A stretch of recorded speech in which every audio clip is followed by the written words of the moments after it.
sitting there at this house party, about 14 years old, and I was afraid because, I didn't really know anybody. I wasn't really in those kinds of environments. And I was approached by an older gentleman, very attractive,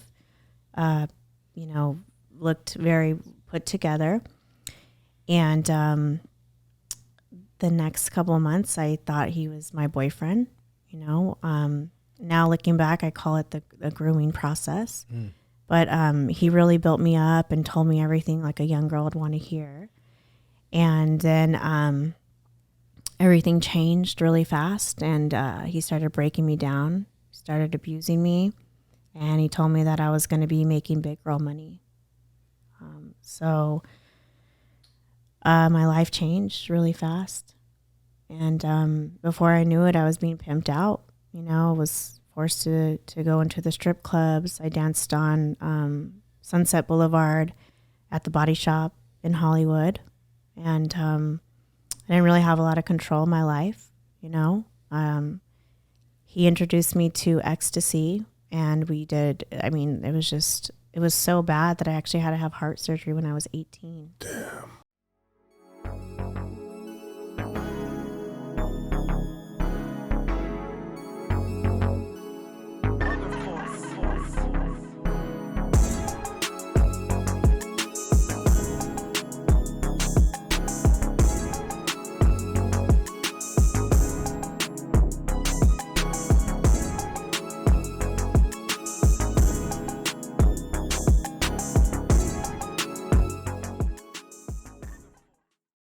How was Everything's it on the record here. Sorry. Oh, awesome. Yeah, we're okay, we're taping. We're taping. No, but how was it for you guys when Lamar Odom walked in here? It was good. It was nice. We take it in stride, just like when you came in. It was. I'm excited no matter what. I love Do you know what I'm that. saying? Yeah. He has a story. You have a story. I mean, it's all going in the same direction, emotionally and mentally. You know what I'm trying to say? Yes, I do. We're not really fans. Yeah, well, we're fans, but we're not. Gotcha. Like fans. Yeah. You know what I'm saying? Like Yeah, we're not. I was a tad bit nervous though. Were you? Okay, Yeah. just really, yeah, okay. Yeah. Yeah. Until I sat down. Yeah. And then I'm comfortable right here in the podcast room. I have no plan before I come in. I just let whatever happens on the podcast is what God wants to happen. Exactly. I don't do any planning or preparation. I think that was one thing that stood out about you, Chad, was like when you were on the panel, just how vulnerable you were. Like you pretty much cried in front of everybody. And I think that's what makes you so approachable. He's a crybaby though. And then Shane comes in with the cool act, it's like, it's a cool balance. Yeah, it was, yes. It's a great balance. It is. Yeah. And you know what it is? Whenever you're there, you're thrown, because we don't do much in public like that. We get extremely nervous. Like here, we're good. Right. So there, when I left, I should have said so many other things that I think would have hit better. I don't ever think that. I did. You did? Yeah.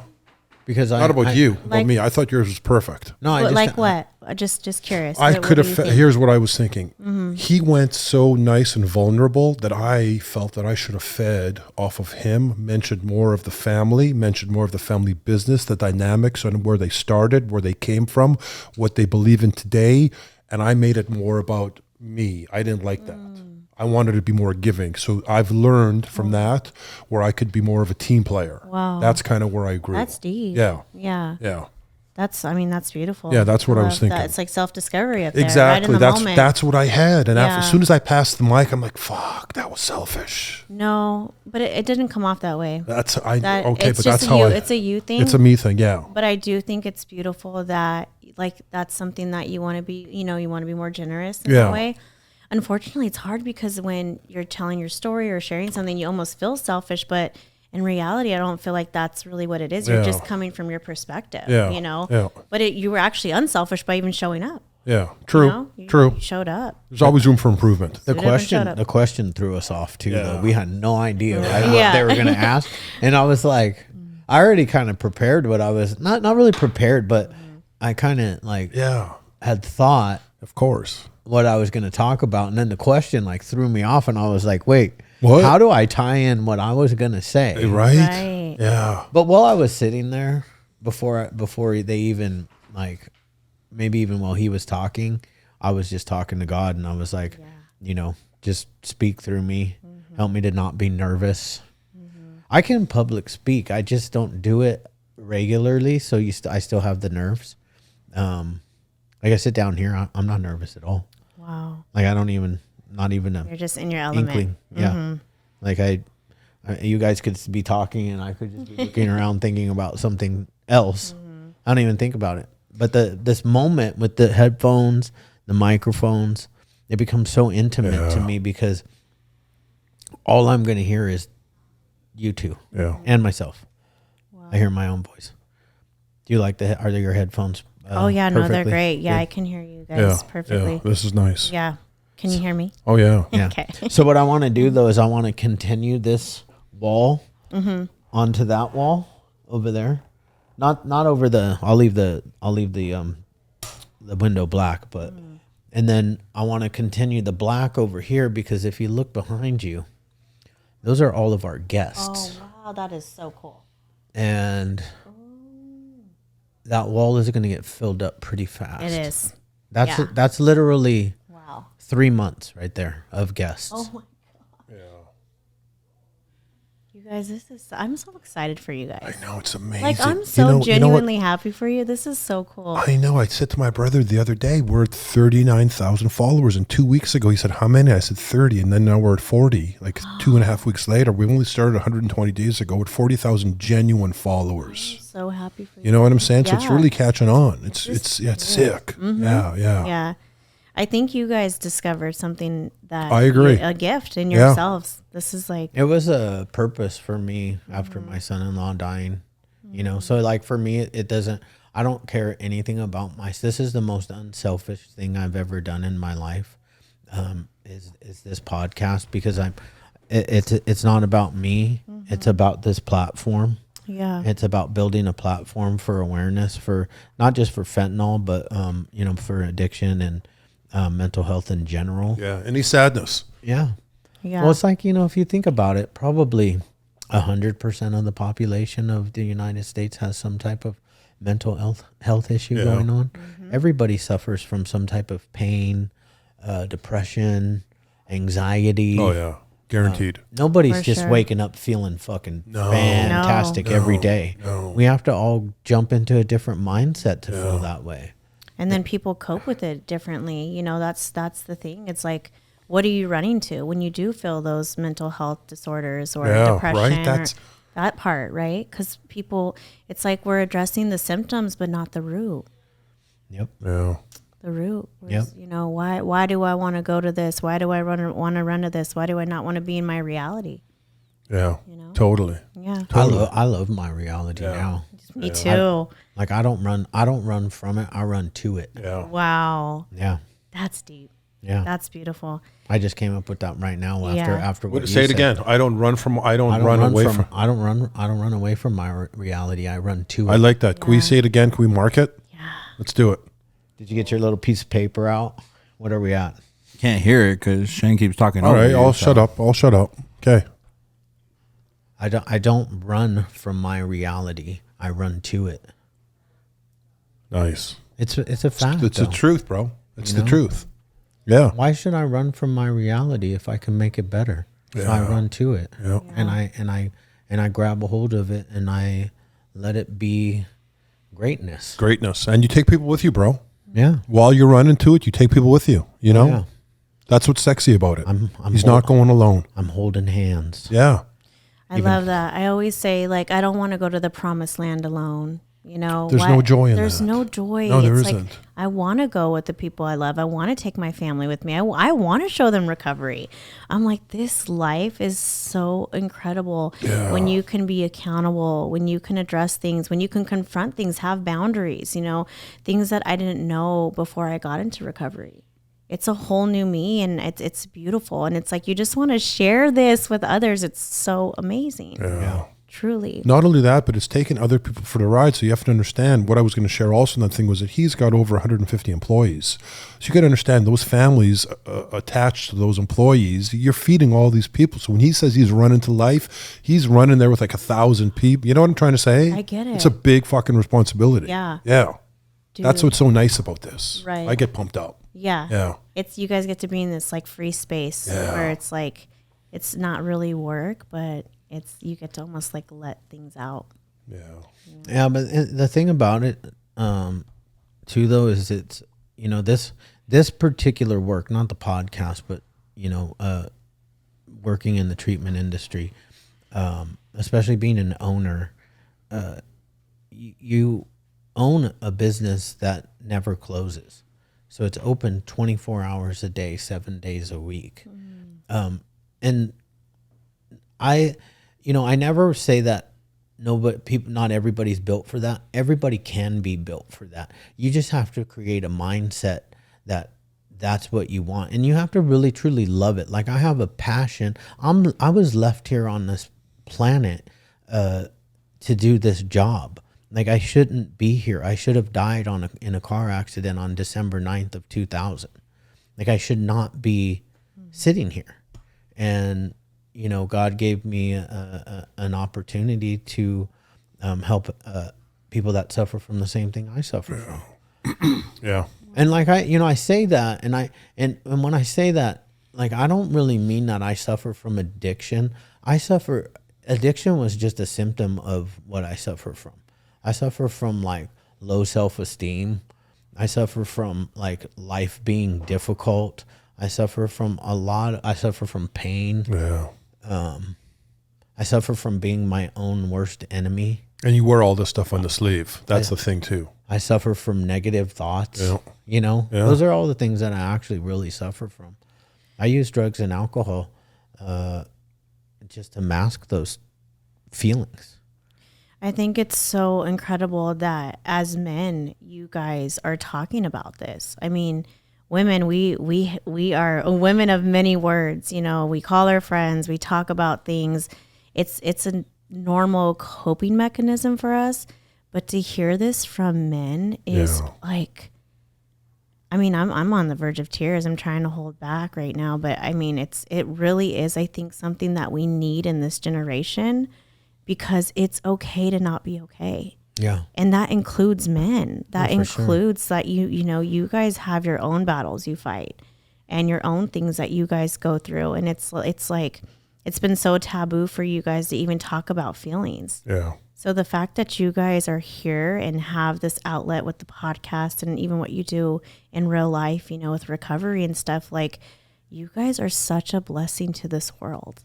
And I'm not surprised. I'm not surprised that this is blowing up, because honestly, you guys, we need you. Like we need you guys.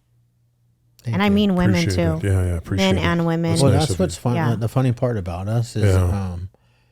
you know, I feel like we're both two pretty like masculine men, but our following is 7 on Instagram, not on the other platforms, but on Instagram, our following is 70% women, and our Tuesday night Zoom meeting that we do like 80%. is like 80% women come to our Zoom meeting, which to me is a testament of him and I, that women feel safe in our presence to come join. And it's not because we're sharing their feelings. Right. Yeah. And I say this like it's not young girls coming that because we're two young, you know, hot studs. Where that's not why they're coming. They're coming because they actually see that we're recovering and they want to come recover with us. And It's very true. It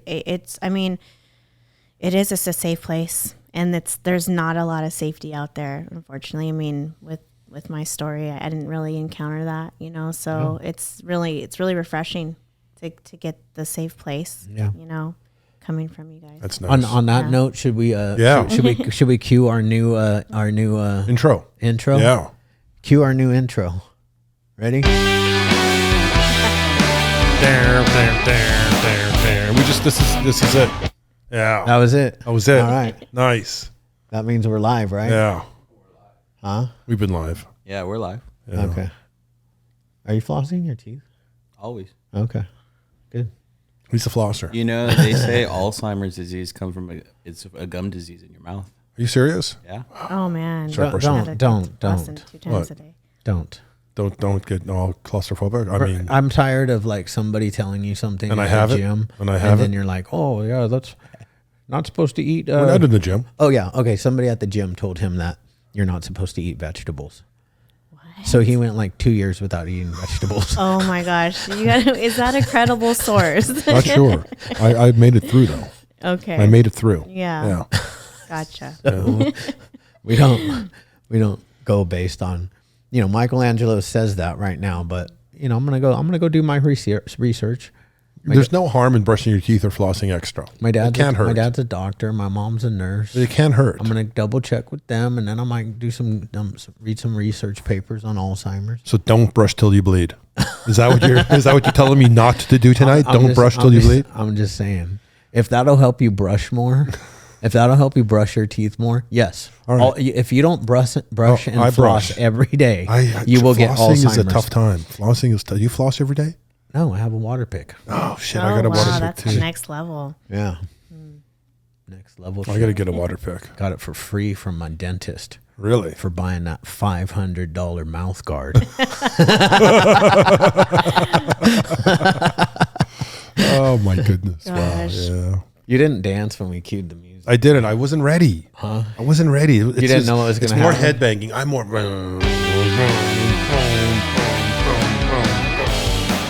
Like that? Should we do that? Or what? I don't know. No? Okay. We got to find something else. It's a little bit short. Yeah. I think it needs to be like a couple beats longer. Yeah. Couple beats. I don't know.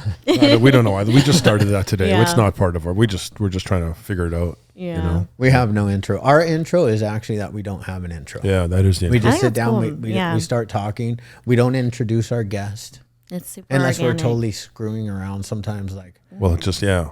Not me. Chad will do that. Hi there. Today we have. Hi, today we have Ashley Nadine, and she is going to tell us That sounds so weird. Yeah, we don't story. like it. Yeah, we don't do that. Yeah. of No bueno. hope through Recovery. tragedy. Yeah. That's not us. That's awkward. That's not Yeah. us. No. It's not. Like, does Joe Rogan do an intro? No, they just start talking. Yeah. And they talk for like 2 hours. I'm like, Yeah. oh my God. 3. No. Yeah. Is it 3? Sometimes Yeah. 4 or 5 hours. I hear someone one was 7 hours. It was a Saturday. I think he had a 7-hour one. Were they drinking? They were. Yeah. Yeah. Well, ours are going to start being 7 hours when Rain Energy Drink gives us our freaking sponsorship. Rain Yeah. Let's go. Energy Drink. Let's go. He's talking to the camera. I am. Whenever we look over there, we're talking to the camera. This It's is your getting camera. really serious. Okay. Gotcha. Yeah. It always looks best when you look at me and not him. Side profile. Yeah. Oh. People tend to talk to him. I don't know why. Yeah. They I'm want more. engaging. No, you're not. I'm engaging. No. They can't stop looking at my big nose. That's why. It's like, what is that on his face? His nostrils are huge. I'm sure he could get some in there. Just think about it. Let me ask you, and then we'll get going. Yeah. How much bigger was your nose before that beard and mustache, though? It was pretty big. Yeah. Yeah. The mustache really takes like an inch off the beard. An inch off the beard. Inch off the nose. I'm just paying you back for the love handle thing earlier today. The bromance is real, guys. Oh, right. It's true. The bromance. You see yeah. that? This is what I'm saying. That's what you guys do. That's I know. what I know. It's a love He's tap. It's he's like a manly love he's tap. denying it though. He won't. He refuses to admit we have a bromance. He I doesn't don't want to even like him. see that. This is what I deal with right here. Right here. He's Canadian. I Fear don't of like letting Canadians. go. Right here. You're not Canadian, right? No. Okay, I good. am not. No, Good. 'Cause I do not like Canadians. he doesn't. He doesn't. I've been there once, and I did hear that they treat Americans differently. And I mean, I was so young at the time, I didn't really realize it or anything, but I thought Whistler was beautiful. It is. You went to the great part. Gorgeous. Yeah, it is gorgeous. I've been to Banff. I've been to That's Banff. Whistler. Oh, That's it is? the same area. Yeah, it's the cute. They have the cutest town, and the Yeah. snow is like, Yeah. it's just beautiful. Yeah. Yeah. And the Yeah. moose. You could see, did you go to the moose? Did you see the moose on the street? Oh, I don't remember. It's been a while. Okay, it's been a yeah. while, but I just remember thinking this is gorgeous. Yeah, it is a like, great. You went to a great spot. Yeah, it was a Yeah. really nice place. Are there moose in Right, walking. America? I don't know. Like in North Dakota? You think there's any moose? I'm sure there is. Yeah. If it's more than one moose, is it a meese? I don't know. English is not my Mooses? English. Mooses? Is it mooses? Mooses. Do you know? Are you an English major? No. Mooses. I wouldn't know. No. Well, you know what I'm interested to know? She said that there were very few safe spots when you were that really struck me. That you said that right away. Yeah. I think that what I was saying is that you guys create such a safe place, and it comes from your vulnerability, and it's not really seen and heard, by men too much.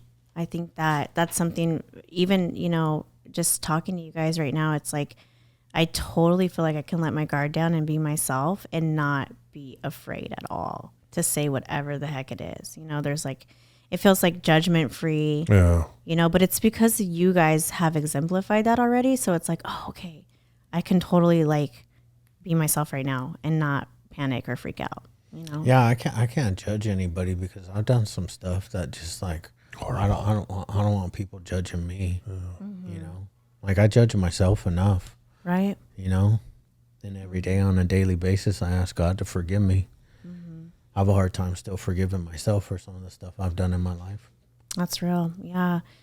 I think guilt and shame is something I've struggled with as I've gotten older, which is really strange for me because when I was younger, it was like I didn't even care. I didn't care what people thought. I felt like invincible, right? It's like, I don't know. I just kept going and I was so relentless. But as I've gotten older, I've gotten more aware of myself because I've been in recovery and, accountability is a big part of that. Yeah. And so because of that, it's been like, oh my gosh, like there are some really crappy things I've done to people, and being so real about that. But I mean, for me, that's why like having faith in God is so important, because I don't think that sometimes I could even make it through the day with those thoughts that come in. It's like, I know that I need God, like one moment at a time, one day at a time, it's hard. Yeah. It is true though. Only God could take away that pain where say you apologize to somebody and they're like, no, Right. I don't want it. I don't want to hear you. You hurt me. You destroyed my life, blah, blah, blah. What takes away that pain? Only your action with God. That's so good. Yeah. Cause, I worked my program and where, the amends step, right? And I've made amends to a person that did not want to receive my amends, Unfortunately, that was the first one I've made. So it was so heartbreaking because I was like, oh my gosh, like I'm trying this new program out, but then all of a sudden the freedom came. And I was like, I feel so good. Like, I feel amazing, And it was like, even though that friendship didn't last because I did horrible things in that mindset and time frame that I was in, and I don't want to say that one's more important or the other, but I recently just made amends with my father. Wow. It was huge. It took me 5 years, you guys. 5 years to sit my dad down. Wow. 5. When I did that amends, that went way better than I ever expected. So that was like, I couldn't ask God for anything more, Yeah. Like my father, that's what matters. A lot of times friends come and go, but like my dad, you only get one dad, Yeah. And I remember I sat down with them and I said, Daddy, it was like small talk, whatever. And I was intentional. So I told him, I said, I want to meet you because I want to talk to you about some things. So he knew something was coming. So he's like trying to figure it out. He's like, are you good? Like, what's going on with your business? He's being a dad. And I finally just looked at him and I said, Daddy, I said, with all the things that I've put you through. And he stopped me. And he's like, don't you dare even apologize. And I just remember feeling like the love of God in that moment, like, because he was like, you, I don't even see your mistakes. I don't even see you like that.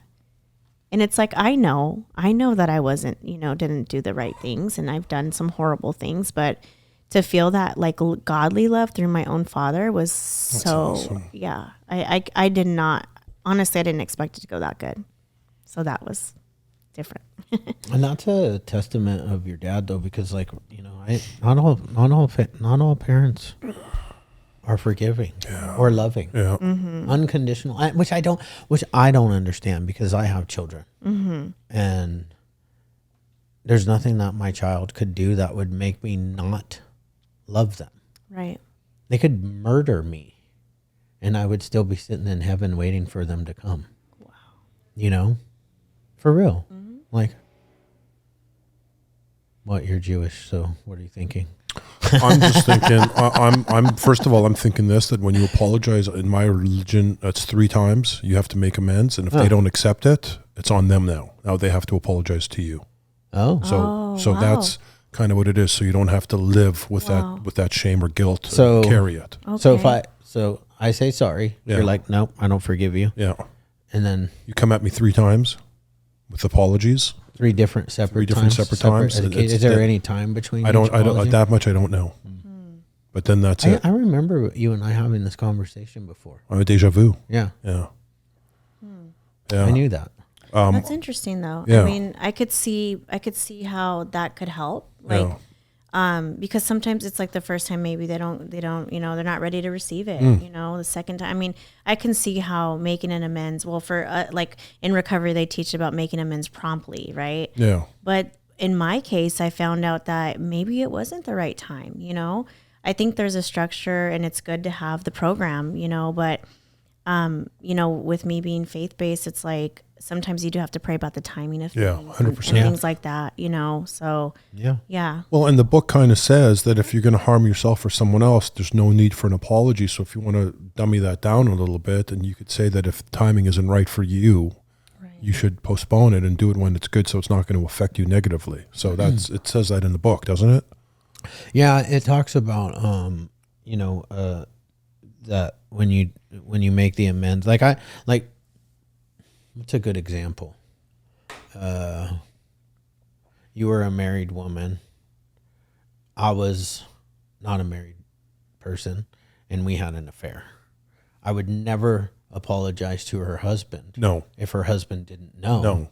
Because it would cause harm. It would cause harm. Yeah. If it causes harm. Yeah. You're not supposed Not to. supposed Yeah. to. Yeah. But with that, I need to do something else. I need to do a living amends. Yeah. On a daily basis. Yeah.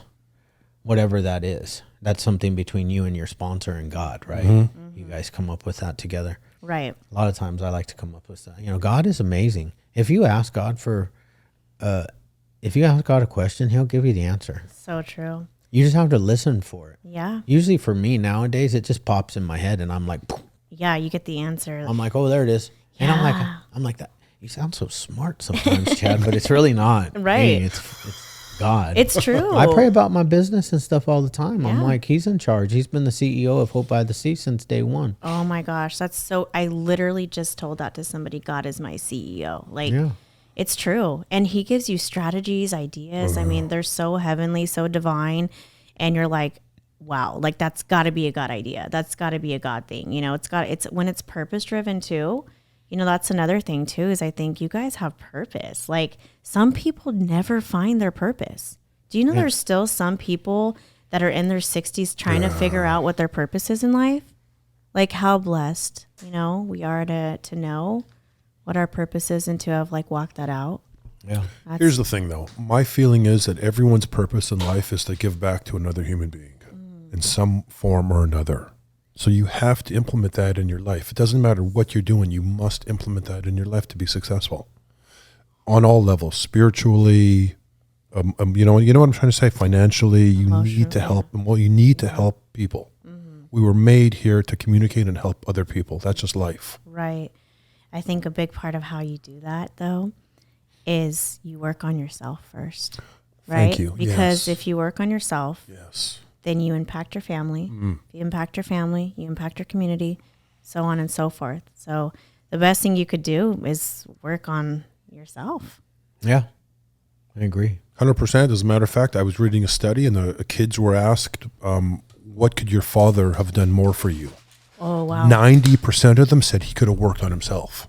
Wow. Can you imagine? Be a better parent. Wow. Be a better spouse. That's so good. Just like what you said. Wow. That's so good. Yeah. Whew. Yeah. Wow, guys. It's good stuff. Really good. Yeah. So, what? He's laughing by himself. It's not a good sign. Oh. Oh, how cute! Are those your puppies? Yeah, we just got a new one. Yeah. I'll show you. Oh, is the new one the white one? No. Okay. This one. Oh my gosh, how Is that adorable! not the cutest dog ever? It really is. I love how why is her fur sticking up like that? Because he's or a baby his? still. Oh, So that's so his, cute. Oh, It's his baby's fur. yeah. That's just. I was just laughing because my How wife texts cute. me. I don't really text. I don't really look that much when people text me when I'm in the podcast. But if it's my wife, I'll make sure it's not an emergency. Right? Good. She doesn't know I'm in a podcast right now, though. No. No, does yours? Yes. She does. She does. Yeah. I let her know. Yeah. She's got to take the kid to do jujitsu. Oh, Brazilian or Brazilian, yeah. or American? Brazilian. Brazilian. Yeah. So he likes to roll around on the ground. Get sweaty. With other men. Other men, yeah. Nice. It's a good time. It was a great time. I actually love UFC. I think it's awesome. Did you watch the fight at all this weekend? That pink-haired guy. Sugar Shane. Yeah. I did. I like I did. that I'm guy. actually a fan of him. Yeah. Yeah. I just became a fan. Yeah. Good. Yeah. You should be. He has the underdog story, and everybody loves that. I saw the video or the tape or the picture where he was 2015, paid $50 to shave his eyebrows. Oh, I didn't see that. He got paid $50 to shave his eyebrows in 2015, and then 2023 he's champion. Look at he perked up. He remembers that he knows that video I saw. I didn't see that. I'll have to go check it out. He's gonna put it up. I'm pretty okay. sure. He looks all beat up, and here we are. Fast forward 8 years later. Just never let go of your dreams. He won the championship. Yeah, Huh? yeah. With the right. With the right, knocked him Yeah. out. Yeah. No, it didn't knock him out, but stumbled him, and then he hammered him about Yep. 10 more times, and then he got him, and then he called it. They called it. Yeah. Yeah. They called it. Yeah. They called it. I just think, when I think about it in a business sense, like Dana's move to partner with ESPN was a smart move. I used to live in Vegas, so I used to see Dana walking around, at the theater and stuff, casino and everything. And I used to be like, man, like he was big, but he wasn't that big, like he was good just for getting him. started out. Yeah. Yeah. Yeah, right here. $50 Oh shaved his my eyebrows. She looks like a kid there. How is that the It's same like 11. guy? How is that the same guy though? Where's the tattoos of the feet on his right side? On the opposite side. Oh, good What? call. It's on the opposite side. Oh, it's the opposite? Flipped. The image is flipped. Oh, okay. Hold on. I see a Debunking the drag. conspiracy. I know. I don't know. Is this him, guys? I don't What know. do you think? Doesn't look like him. Look at his smashed nose up in there. Nah, it's probably him. Did he post it? I don't know. I like the guy though. Anyways, 'cause yeah. in my mind, I'm thinking, man, if you have pink hair, you better get in there and you better jack the other guy up. You better be that badass. He says his secret is meditating. He said he meditates a lot. And if you see when he won, he was so calm. It was like the calmest champion ever. Well, yeah. I was like, Good for him. yeah, good for him. Yeah. Yeah. He goes by Sugar Shane. Sugar Sugar Shane. That's what they called me. No, Did they didn't. really? Yeah, they did. One guy called me Sugar. Who Sugar did? Shane. What? Who? What guy? His brother died about 2 years ago. I forget the guy's name. Oh, that guy. Oh, never mind. You don't know the guy. God, poor guy. Which one? The guy that died? Or Yeah, he was really smart. What's that? Yeah, really smart guy. Drank himself to death. That's hard. You know? Oh yeah, I just noticed Taryn signed the wall finally. Did you get a video of that? Yeah. All right, focus. I am. First the phone, now the wall. Come on, bro. Phone's blowing up. Let's over leash here. him in. Let's not leash him in. Let's lasso him in. What's it called? Let's reel him in. Reel him Reel in. him in. Reel him in. Let's reel him in. Reel him in. We got a big one on the end of this. I'm ready. hook. I'm ready to Let's get talk started. about some I'm deep ready to. stuff. Yeah, I'm ready to get really started. So now We have started. all small talk aside. Yeah. Let's hear a little bit about your life. Sure. Well, I grew up in a home with both parents, which I talked a little bit about my dad, my mom, they have a beautiful marriage, and I really respect them for that. Like, it's to this day, they're still together. They're still going strong. Not saying they're perfect, but they've exemplified something that I aspire to have, But given that, I've always wanted to have a beautiful marriage, and that led me down into a path that I didn't think was going to happen. I ended up spending the night at a friend's house one night, and I was a really good student. So I got good grades. I was, did the cheerleading, the dance, all of that.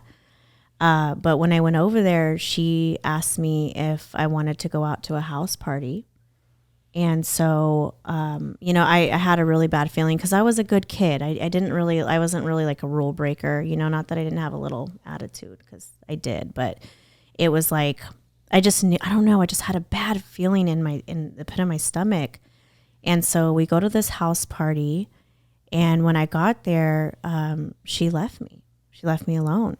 She went upstairs with somebody, and it happened so fast. But I was sitting there at this house party, about 14 years old, and I was afraid because, I didn't really know anybody. I wasn't really in those kinds of environments. And I was approached by an older gentleman, very attractive, looked very put together. And the next couple of months, I thought he was my boyfriend, Now looking back, I call it the grooming process. But he really built me up and told me everything like a young girl would want to hear. And then everything changed really fast, and he started breaking me down, started abusing me, and he told me that I was going to be making big girl money. So my life changed really fast. And before I knew it, I was being pimped out. I was forced to go into the strip clubs. I danced on Sunset Boulevard at the Body Shop in Hollywood. And I didn't really have a lot of control of my life, He introduced me to ecstasy, and it was so bad that I actually had to have heart surgery when I was 18. Damn. Yeah, my heartbeat was irregular. So, I knew that, I just knew that, like, I feel like God was like trying to get a hold of me every step of the way. But that led me to actually wanting to confess and admit what I was going through, because I ended up getting pregnant, and I knew, like, I had to make a decision, whether I was going to keep my child or not with the lifestyle that I was living. And so I went to one of my high school friends that was a lot like you guys, not judgmental, very safe place. And I confessed to her, what was going on. I was in an abusive relationship, and I was surrounded by pimps and things like that. But I was pregnant, and I didn't know what to do because I want to keep my child, but I'm afraid, And she started telling me about God. I had never really heard about God at all. Like, I didn't grow up in a faith-based home. So she started telling me, like, God would provide for me and that he would protect me. And so that night, this is like the trippiest thing, but that night I went to work, and I'm in the back of a strip club dressing room. I'm like fixing my lingerie, and I literally like looked down at my garter belt, and I looked back up. And when I took that last look in the mirror, I felt God's presence in the back of a strip club dressing room. And I told my friend, I said, I can't be in here. I go, I don't know what it is. I said, I feel like God is chasing me. Like, I was like afraid, because it was like so like holy and sacred, It was just like, I felt like I just went from the dark into the light. And so I went home, and there was this book on my dresser, and I still say, like, when I get to heaven, I'm going to ask God, how did that book get there? Because I have no idea. Like, there's no way, you guys, that book would ever even be in my home. So leading up to the encounter from the back of the strip club, I get home, and I open up this book on my dresser, and for the first time in my life, I read a verse, and it said, ask and it will be given to you, seek and you'll find, knock and I'll open up the door. And I was like, oh my gosh. And I said, God, if you're real, then I need you to show me. I was like, I feel like you're chasing me. I'm afraid. I don't know what to do. And that's when I felt the love of God just come into my heart. I've never been the same since that moment. Nice. Wow. Yeah. Wow. Yeah. God, I love know. that shit. It's crazy. Holy God, right? Yeah. Yeah. And that's why I'm like, nobody can tell me God's not real. Wow. Like, I've had an encounter with like God. Like, there's no way. And people are like, are you high? Were you high? Were you drunk? No, I actually was sober. I actually had an encounter with God. And I'm telling you, like, it changed me forever. That's awesome. Yeah. It's amazing. It's amazing, bro. Just to be. It's different because like I don't know what your story is, but I grew up in a religious household. So like I've always known God. Yeah. Like since the day I was born, right? Yeah. So I've had weird God and devil experiences, but I love that. That story. You know, where people really just pow, Boom. warmth and peace and love. Yeah. Right? Yeah, man. You always know God. Always, right? always. From the first thing I can remember was God. Yeah. Yeah. I even went to like Christian school. So like sometimes I'm like, I'll like say things out of the Bible and I'm like, how the hell do I know that? Yeah. You know what I mean? Yeah. And I know it because we had religion class every single day. Yeah. Right. Yeah. I've probably studied every single book of the Bible. Everything. Yeah. Yeah. Including like the Old Testament a lot. I was going to say all the Old Testament more than likely. Because I grew up in a religion called the Seventh-day Adventist. Oh, okay. Which is very, very, very similar to the Jewish religion. Gotcha. Okay. The only difference is that, like, you know, Jesus is the Lord and Savior. We believe in the New Testament. Yeah. That's the only thing. That's the only difference. Everything else is all the same tradition. Halfway of the half of the. And I look at him because he's like he's Jewish, and so all of the stuff that he does, I'm always like, oh, that's part of my religion. Yeah. And it's not part of a normal Yeah. non-denominational or the Sunday church goers, because we worshipped on Saturday. That's why it was called Seventh-day Adventist. Yeah. Gotcha. They went off the Gregorian calendar, and if in the Bible it talks about how Jesus, built the heavens and the earth in 6 days, and on the seventh day he rested. So if you look at the Gregorian calendar, the seventh day of the week is Saturday. Wow. And that's the same day that the Jewish people. Everything's the same. Sundown on Friday night till sundown on Saturday night. Same foods, same everything. Same foods. Everything. And that's so funny because I don't go to church at all. It's hilarious. I don't. I mean, I read my Bible every morning. I pray and all of that. But my church is recovery. I go to celebrate recovery. You go to celebrate? I Nice. do. Yeah, that's where I find my peace, my higher power, and all of that. So I think it's beautiful though, because recovery really does bring everybody together. Yeah. Like everybody.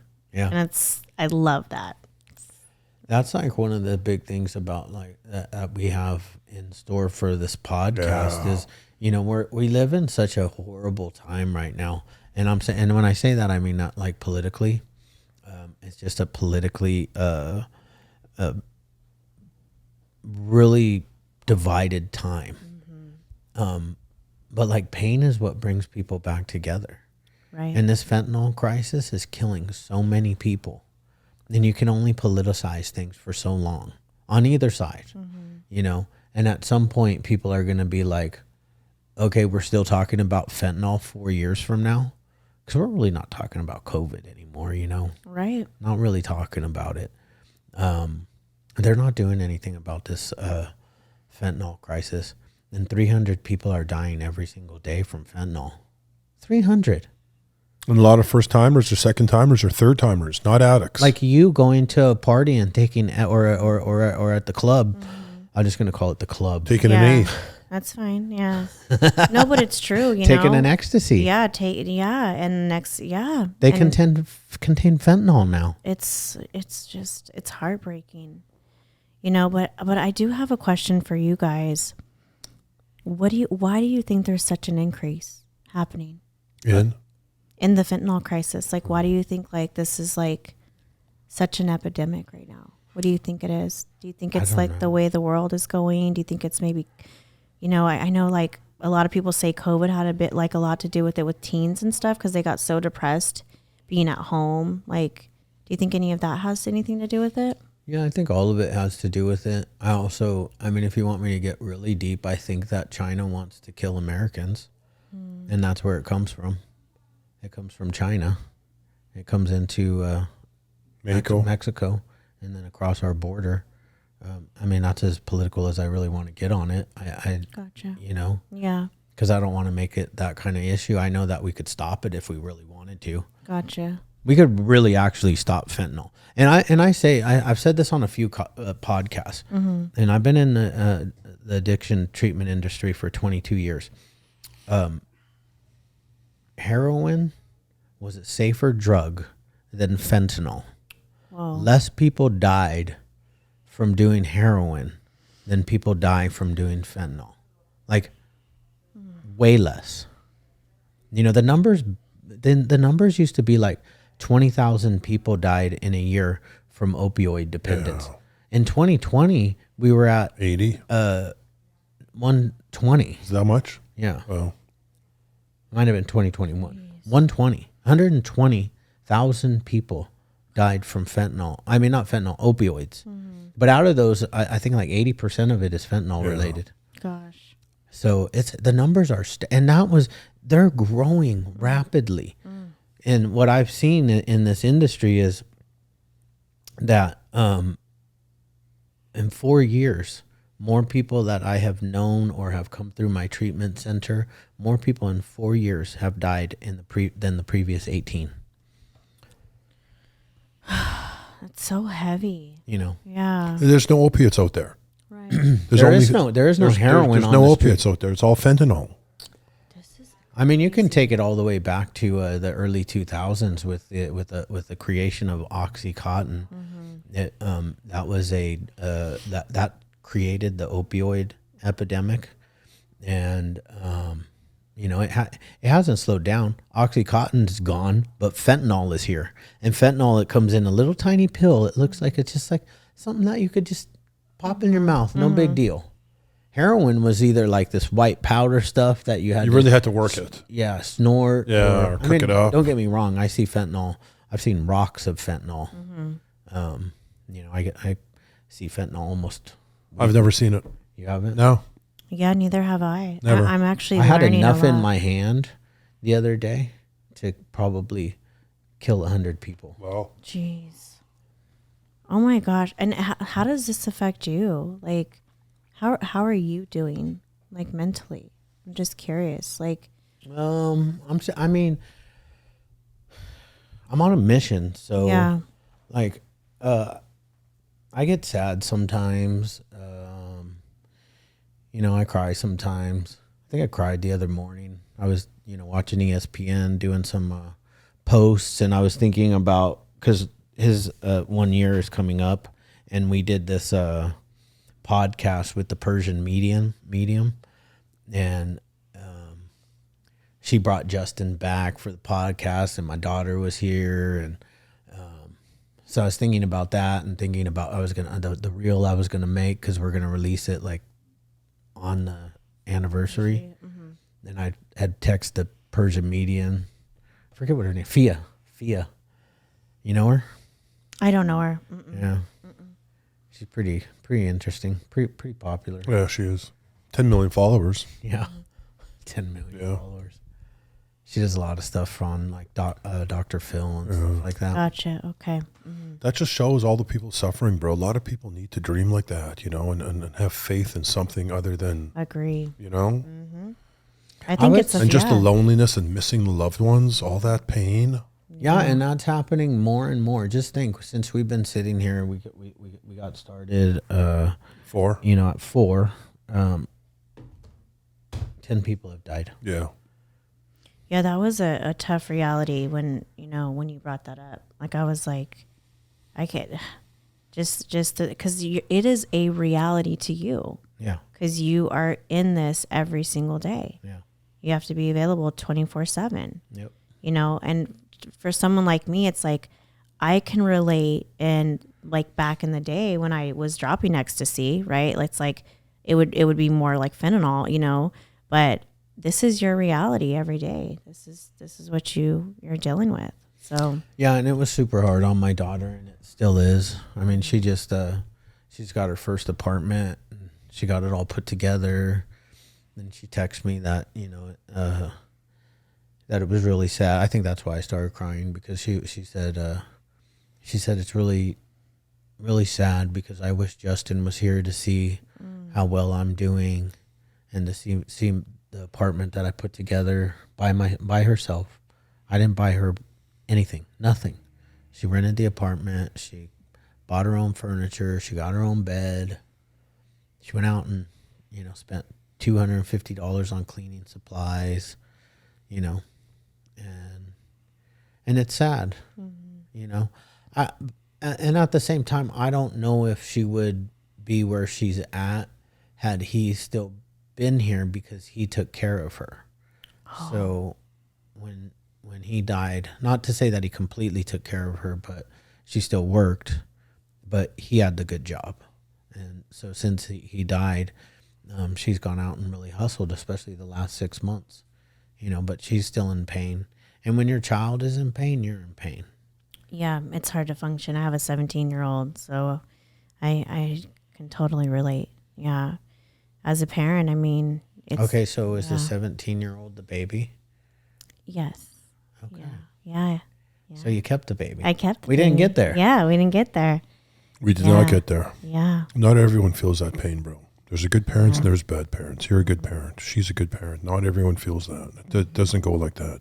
You know, and at the same time, it makes you think in your mind, what would I do if that was my own child? You know, this was my son-in-law. He was like a kid to me, but he wasn't a kid. He wasn't mine. I know his dad it's almost been a year. His dad's struggling. Yeah. He texts me every once in a while. You know, I ask everybody, and I'm sure every parent asks themselves, how would I survive? How would I survive? I can tell you that my dad survived. My dad lost a child. My dad lost his first son, 18 months old, got run over by a car. Gosh. I know my grandma, because my mom lost her brother, and then both of my grandmas lost their sons. Both of them, on my dad's side and my mom's side. Yeah. Both lost a child before their time. You know, and I always look up to them, because I'm like, I think one of the grandmas is still stuck in the pain, like she relives it a lot, and the other grandma is more resilient, you know, and more like, you know, it's you got to keep going and stuff like that. So I've seen both perspectives where one of them never really recovered and the other one has a bit, you know, but I know that if something happened to one of my children, that any of my children, I already know deep down in my soul that my kids would want me to push forward and to make them proud. Yeah. And that's what I kept telling my daughter. I was like, you know, he wouldn't want you to sit here. Yeah, she sat there for 3 months. She barely left the house. You know, and her and I talked a lot, and she cried a lot, and I have probably one of the most beautiful videos. That's heartbreaking too, because on the day that he died, you know, I got the phone call, but and then I went and picked her up, and we went and got some Starbucks, and we came back, and we had to, you know, also tell my son, and because he was still at home sleeping when all of this went down, and when he came out, and I told him that Justin died, and his sister just broke down crying.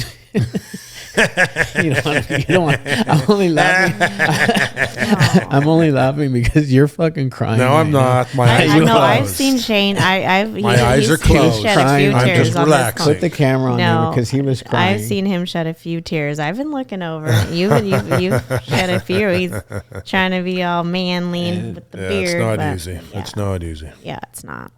And my son just came over and just like hugged. I saw my the daughter. video. That was nice. Yeah, Yeah. and just hugged her, Yeah. almost like a big brother. Yeah, man. It was awesome.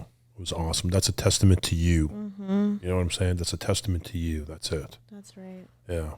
So fucking yeah, I awesome. cry. I cry. I have no problem crying. Yeah. Like, there's no. I think it's manly to cry.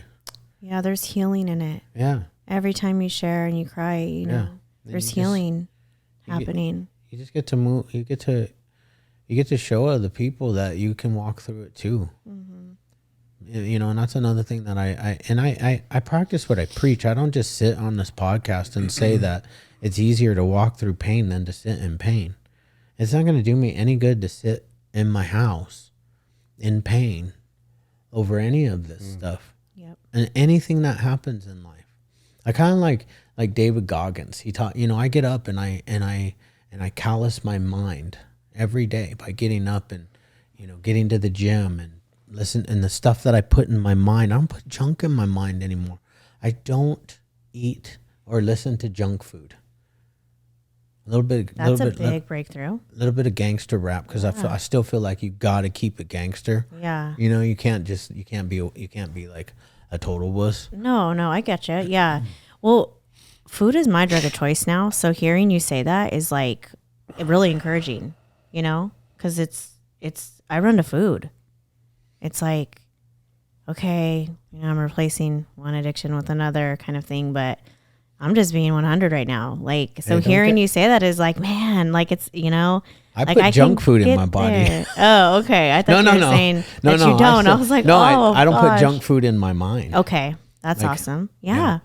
No. No, he eats Golden Spoon I haven't eaten Golden Spoon and in a vanilla while. bean with Hershey's. Oh, I love Hershey's vanilla chocolate. bean. Oh, yeah. That You'll sounds catch amazing. me. You'll catch. See, I'm very Right out of the tub. I will say I'm very disciplined between the hours of 3 a.m.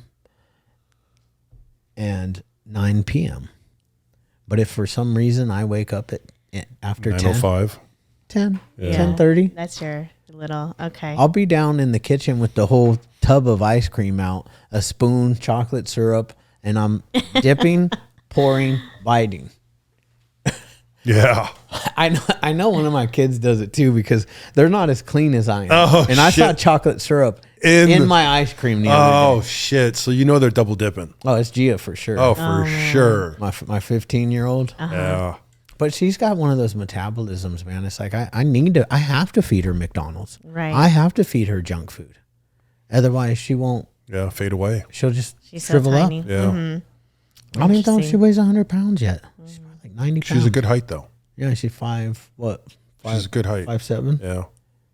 Wow. She's tall. Yeah. And she's 15? Yeah. Yeah. Okay. Her mom's 5'9". Okay. My Oh, wife. yeah. Wow. How fun. Yeah, I'm the shorty. How cute. We'll have to see. I'll have to see her. I Yeah. love that. Do you have kids? 3. How old? 14, 13, and 5. You have a I have 5-year-old? a 5-year-old. I was gonna have a fourth one, but financially, I had I'd been honestly 2017. I went bankrupt. Oh, gosh. I didn't file bankruptcy, but I had to shut down everything, and so I couldn't have a fourth child. Whoop. Had to kibosh the fourth child. He went pee-pee. Huh? He went pee-pee. So who's the camera on? Nice. Threesome. Well, 3-person food, phone, camera. Oh God, sorry. Correct. It happened. Shit. Yeah. Shit. I had to light in the I've been motor. having a lot of bad moments like that though, lately. Like I think because you guys are so organic with it, like there is literally no script, like there's And there's no nothing. filter. There's we no just say script, whatever. no No, filter. there isn't. Yeah, There isn't. There really isn't. Yeah. No. yeah. So No. it happens. so you kept your baby. Yeah, Layla. She's Layla. Layla. My Oh, it's a girl. Layla. Yeah. Wow. She is. Man, She has beautiful curly hair. She's also tall. Just has the most amazing heart. You know, it's like, I don't even know how I got so blessed with her. I don't. I don't feel like I deserve her, you know.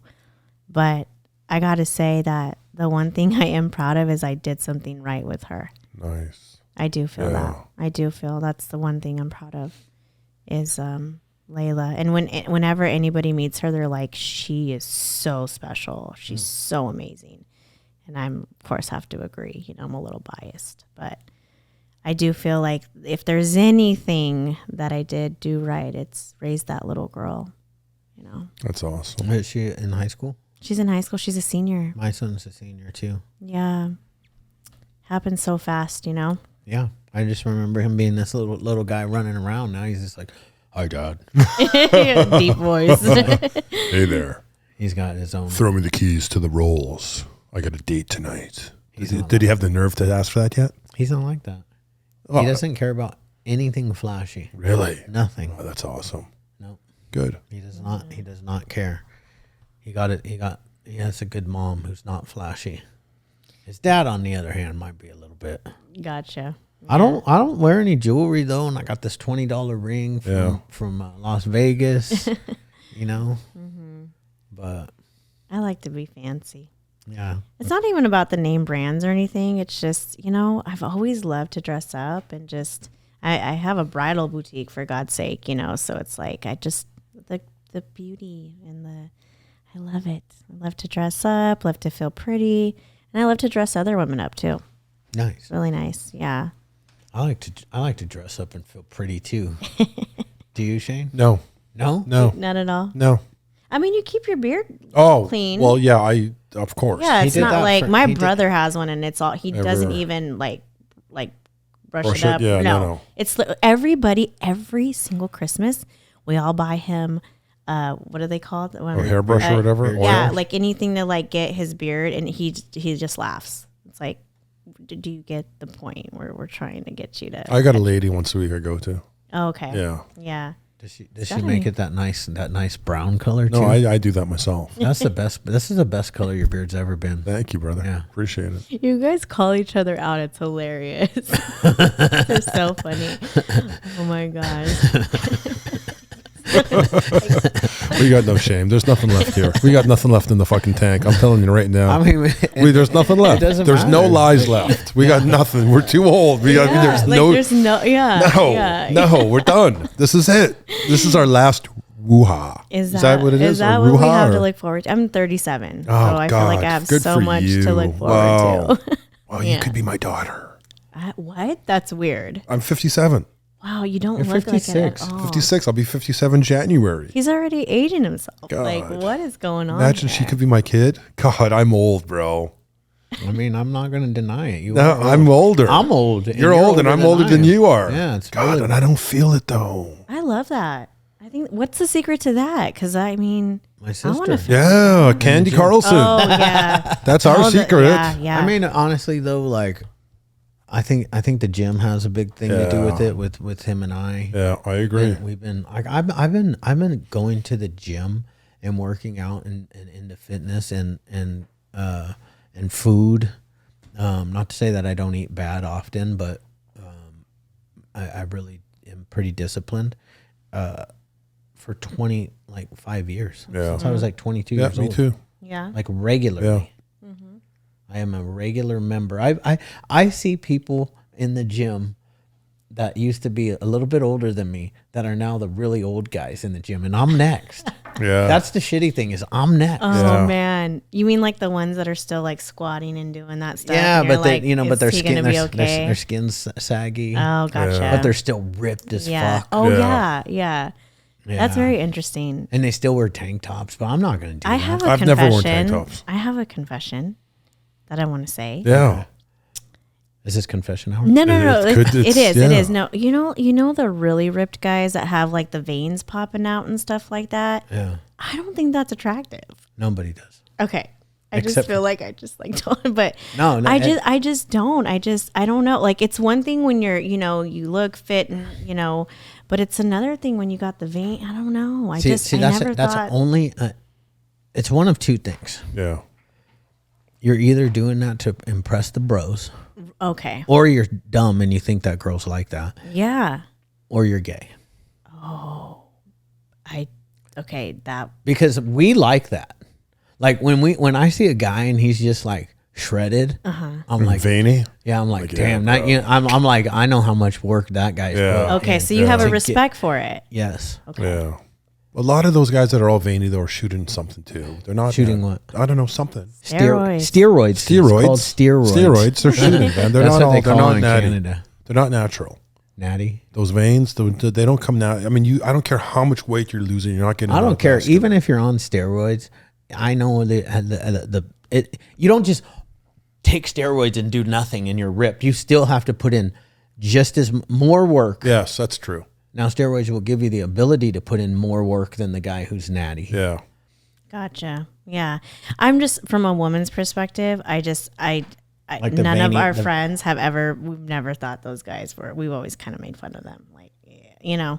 But not. So Shane, she's telling us we need to tone it down. No, I'm not. You guys don't have the veiny stuff. We got a couple. You don't have the We just have veiny. enough. Yeah, we just you have don't- enough. We've been trying to get there, but Are you serious? Stop. It's not happening. It's not happening. No, I don't know. I'm happy just being where I am right now. Yeah. Yeah, that's a good place to be. Alive and kicking.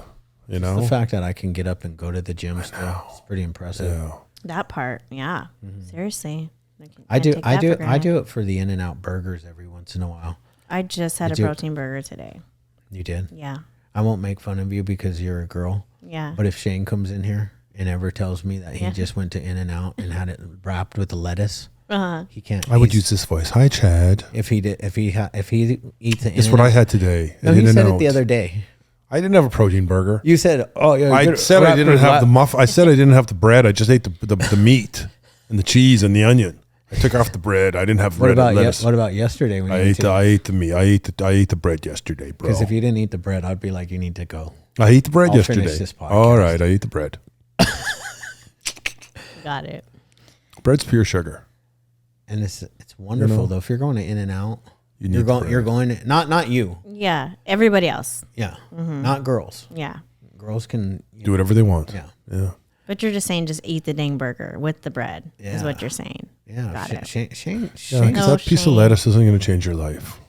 You know what I'm saying? Yeah. Yeah. If I know, but do you a guys burger, work out regularly. You know, for me, I just do walks. Like, you know, I used Yeah. to be into like weights and stuff, but I don't have time right now. So it's like I walk in the morning and I walk at night. That's it. That's like my exercise.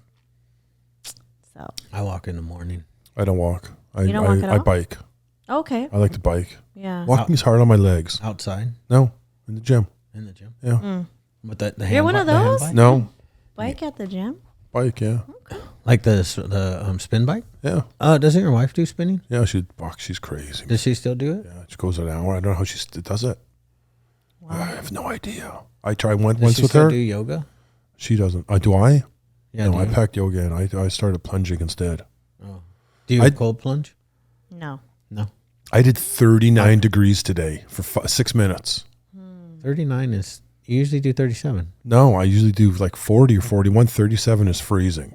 See, no, it's not. 37, you're right. 30 It's 32 is freezing. 32 That's right. is freezing. Yeah. You usually. I thought 39. you did 37. I'm trying to get it down to 37. Can't get it cold enough. You've been What? exposed. What if I go in 37, dunk, keep Ooh. my hands under the whole time? For how long? 3 minutes? Yeah, 3 minutes. $100 right now. What's the $100? concept? Yeah, 100 make that. $100. I'm a witness. I've Yeah. seen the shade. There's no 3 minutes. I will. Yeah. You gotta call the Now you paramedics gotta- for yeah. sure. I'll I have don't someone care. on standby. I don't care. Remember what I said Yeah, you'll pass out. at the Cali Muscle? Yeah, event? you'll pass out in there. Yeah. Okay, You'll be since I'm drowning, new and to I'll. this, what's the concept behind this? Like, what? The cold plunge. Yeah. It's so good for your muscles and your body. Okay. And your brain, everything. Brown fat. It helps. Brown fat. Yeah, brown fat. I don't know what that is. I don't know either. I hear you. Brown I fat read the up bad on it. fat? It has to do with energy in your bones and that. Look at what brown fat is.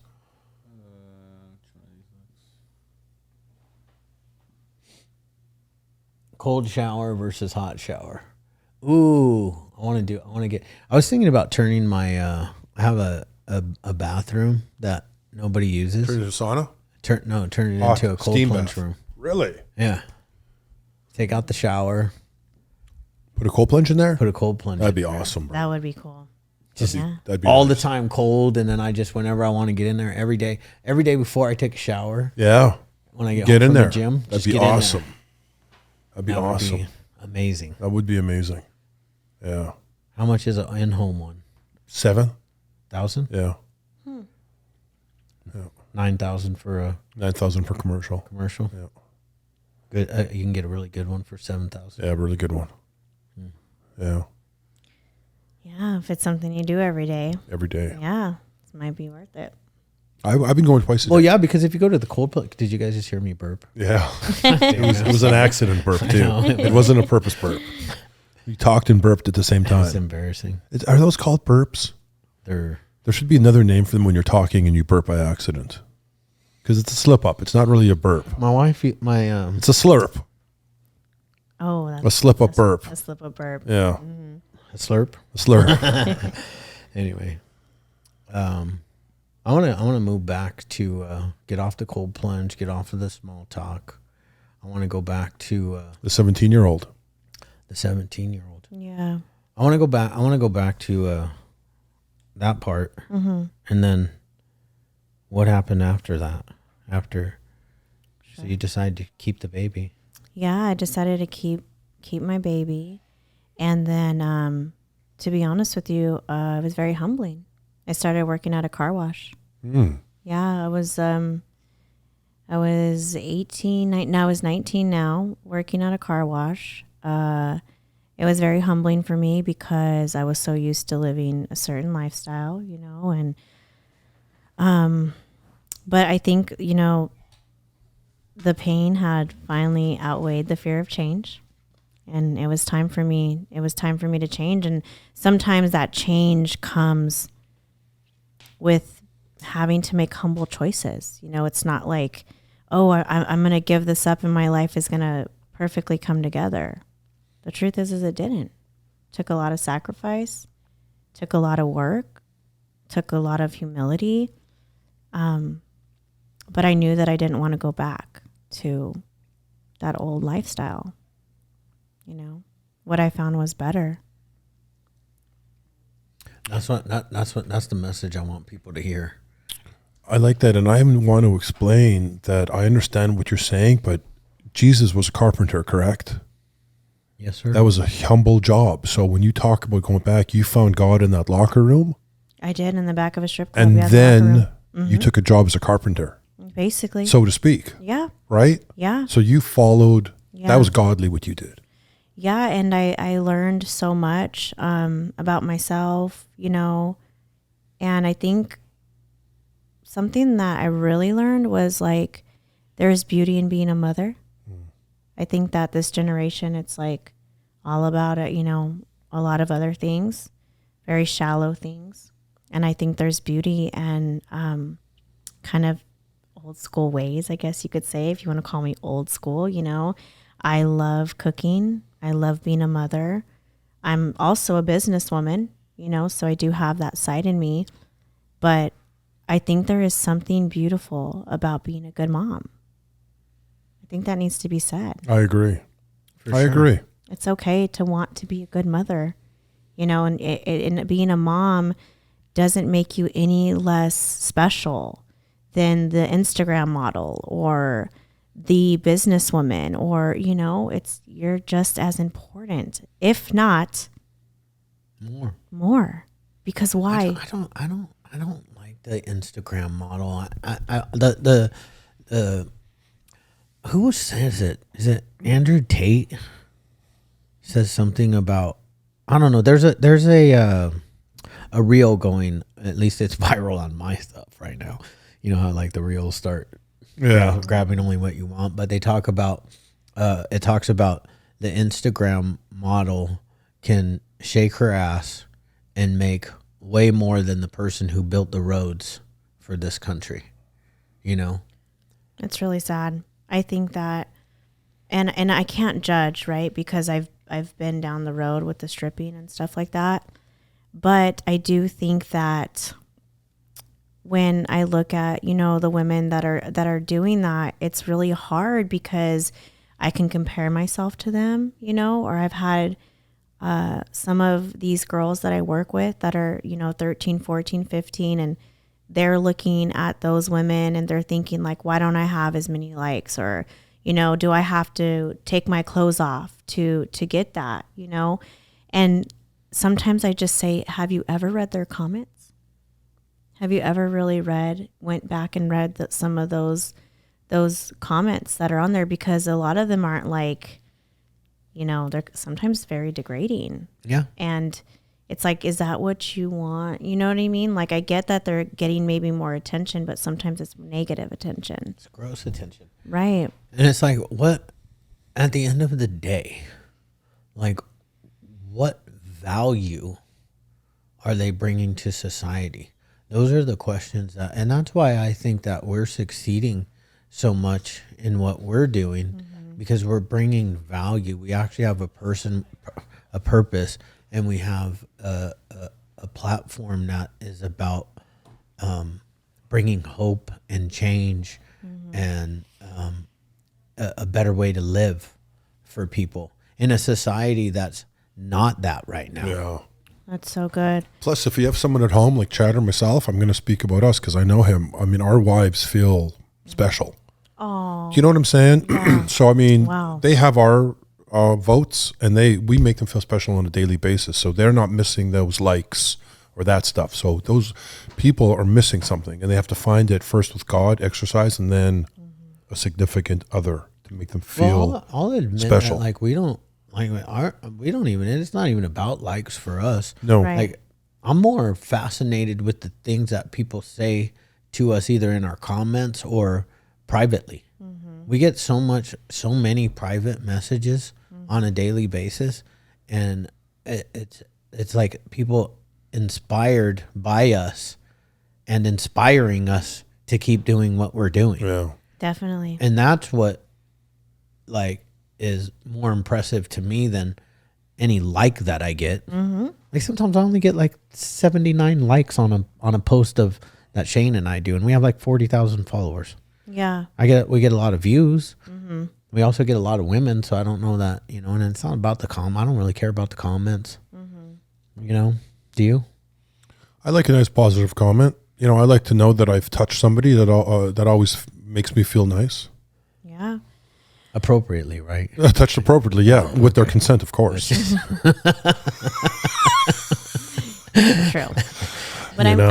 I mean more so like when you see some of the you know, the half naked women on there, and it's like these guys are saying this horrific things to them, but yet these young girls are looking to them thinking like, oh my gosh, you know, I want to be like that. And that's why I just say, like, have you just do me a favor, go to one of those photos and just read the comments, you know, and then it may change your mind. Yeah. It may not, but I think it might, you know. I don't mind, like, the fitness stuff that the girls are doing.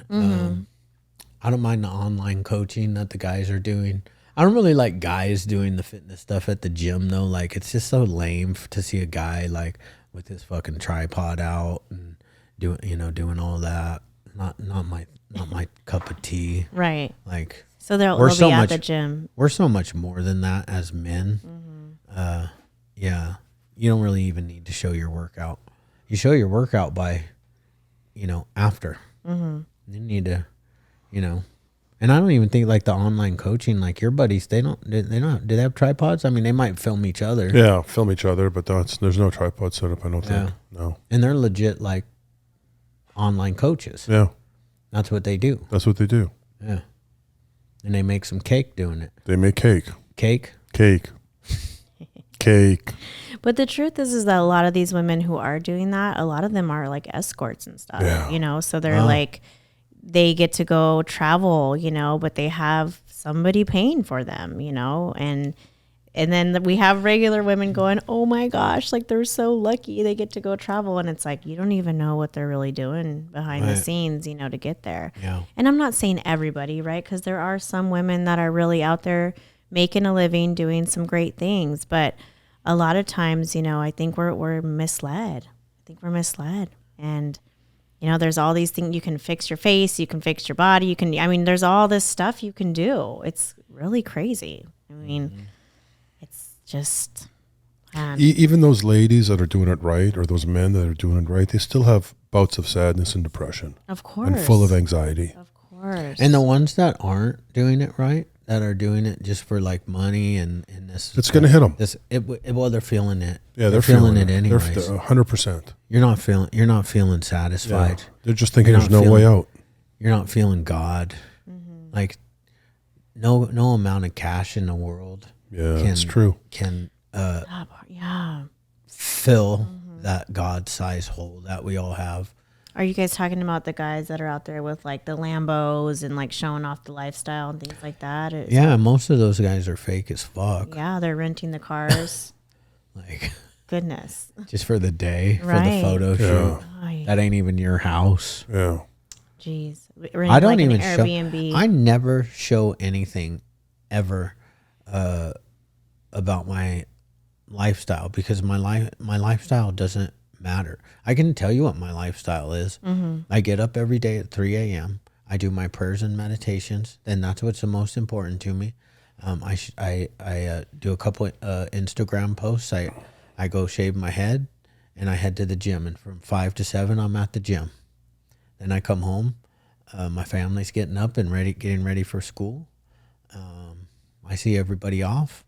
I go jump in the shower. I come down. I make my food for the day, and then I come here, and I'm here until like 6 o'clock.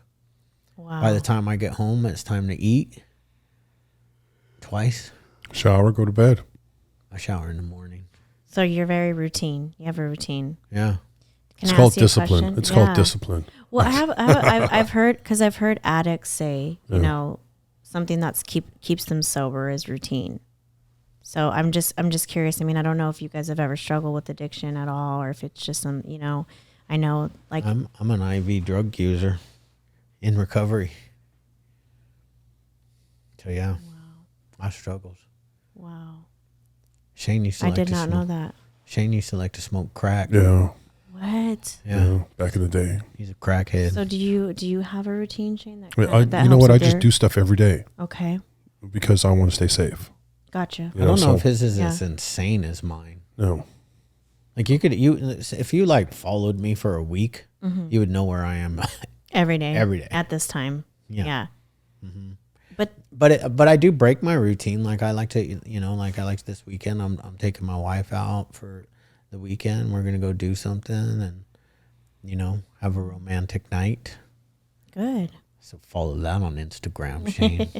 You gonna post it? Let your wife see that. No, please don't do it. Shane, what's your routine? I'm just Don't do curious. it, bro. Don't do it. I get up every morning, 5. Okay. I'm at the gym every day. I plunge every day. Then I come here every day. Then I go home and take my kids to the gym every day. And then I go to bed. That's all I do. I'm only at 3 places. Here, work, or the gym. Okay. Sorry, here, home, or the gym. That's all I go to. I don't do anything else. I have no friends. Okay. Do you do any, like with the wife, do you do anything outside of? I try not to beat her. Okay. I focus on trying not to abuse her in any way, mentally or physically. That's deep. Oh my gosh. At first I thought you were joking, but you're serious. Yeah. Wow. I just look for ways to make her feel good. Wow. Treat her like she should be treated. She was taken for 90 days off the street, kidnapped, and so she'd been through that. You're going to make me cry right now. You know? Yeah. So I'll never forget the one day she called. She said, listen, I have a injection. I'm either going to kill myself or send me a plane ticket. Oh, God. So I sent her a plane ticket. And that was 15 years ago. 3 kids later. Dude, I can relate to her a lot then. Yeah. Wow. Oh, you guys. Wow. Do you see the effects in her? Like. Yes. Yes. Okay. Yeah. Well, I won't ask too much about that. I'm just curious. You know what? We don't really talk about it. She's done some interviews and that, but I don't really dive deep. I don't need to know everything. I get it. Yeah. Yeah. Okay. My wife heard her interview. Yeah. I didn't listen though. Yeah. I figured that was not my place. Yeah. Because I understand it from the standpoint of that is severe abuse and trauma that only you know. I know my own. I was molested at like 10 years old, from like 10 to 12 a few times. And so I know my own pain from that. And I never like talked about it or anything because it was not manly, you know, and it was by a man. So that was like really like fucks you up in the head, you know?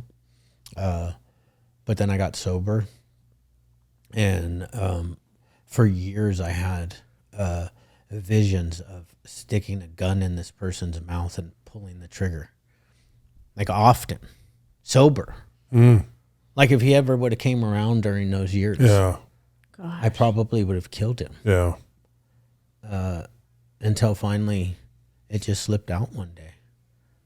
I was just like, my mom was telling a story about how this kid, the same guy, molested her friends' kids. And I was like, he molested me too. I was like 32 years old. Yeah, Jesus. A lot of times it doesn't come out till you're, you know, a lot older. Yeah. And you never want to tell anybody. Like when you're a kid, you're not going to be like, oh, some dude molested me. Yeah. You know? I mean, to make it even a whole nother story, if you want me to be completely honest, a girl molested me too. She was 21 and I was 13 years old. So I'm not sure that was, but I bragged about that one. All my friends knew about that one. Right.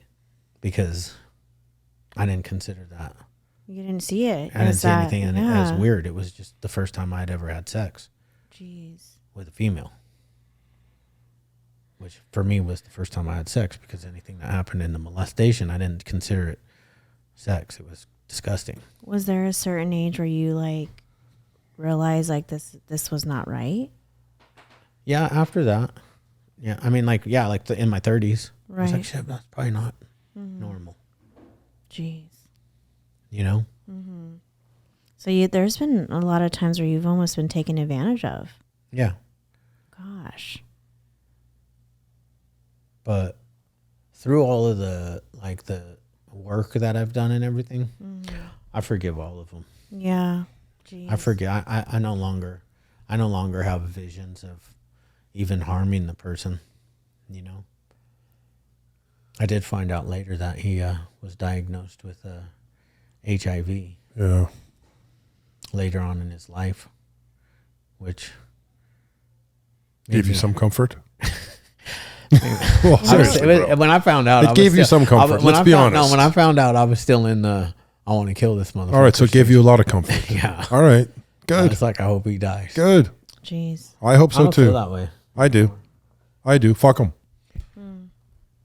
I don't forgive like that. I wouldn't lose any sleep. No, I'm not saying do that, but I don't forgive those things. I don't forgive that guy. Fuck that. No chance. And that's your right. Yeah. You know what I mean? That's your right. You don't have to, you know. I felt like I had to for my own peace of mind. Yeah. I agree with you. I think that, you know, because it only hurts us when we hold on That to is it. true. That part. I agree with that. Now, I will tell you this. If anybody does that to one of my children. Yeah. See, that's a whole nother. Yeah. I will be spending the rest of my life in prison. If I get caught. Hopefully I won't get caught. But the motherfucker will die. Am I allowed to say that? Yeah. Am I allowed to say that? Yeah, we're going to get banned on YouTube. I beeped it out. But yeah. Yeah.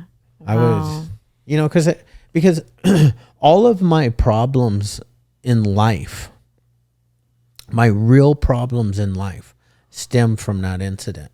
Like my son is identical to me.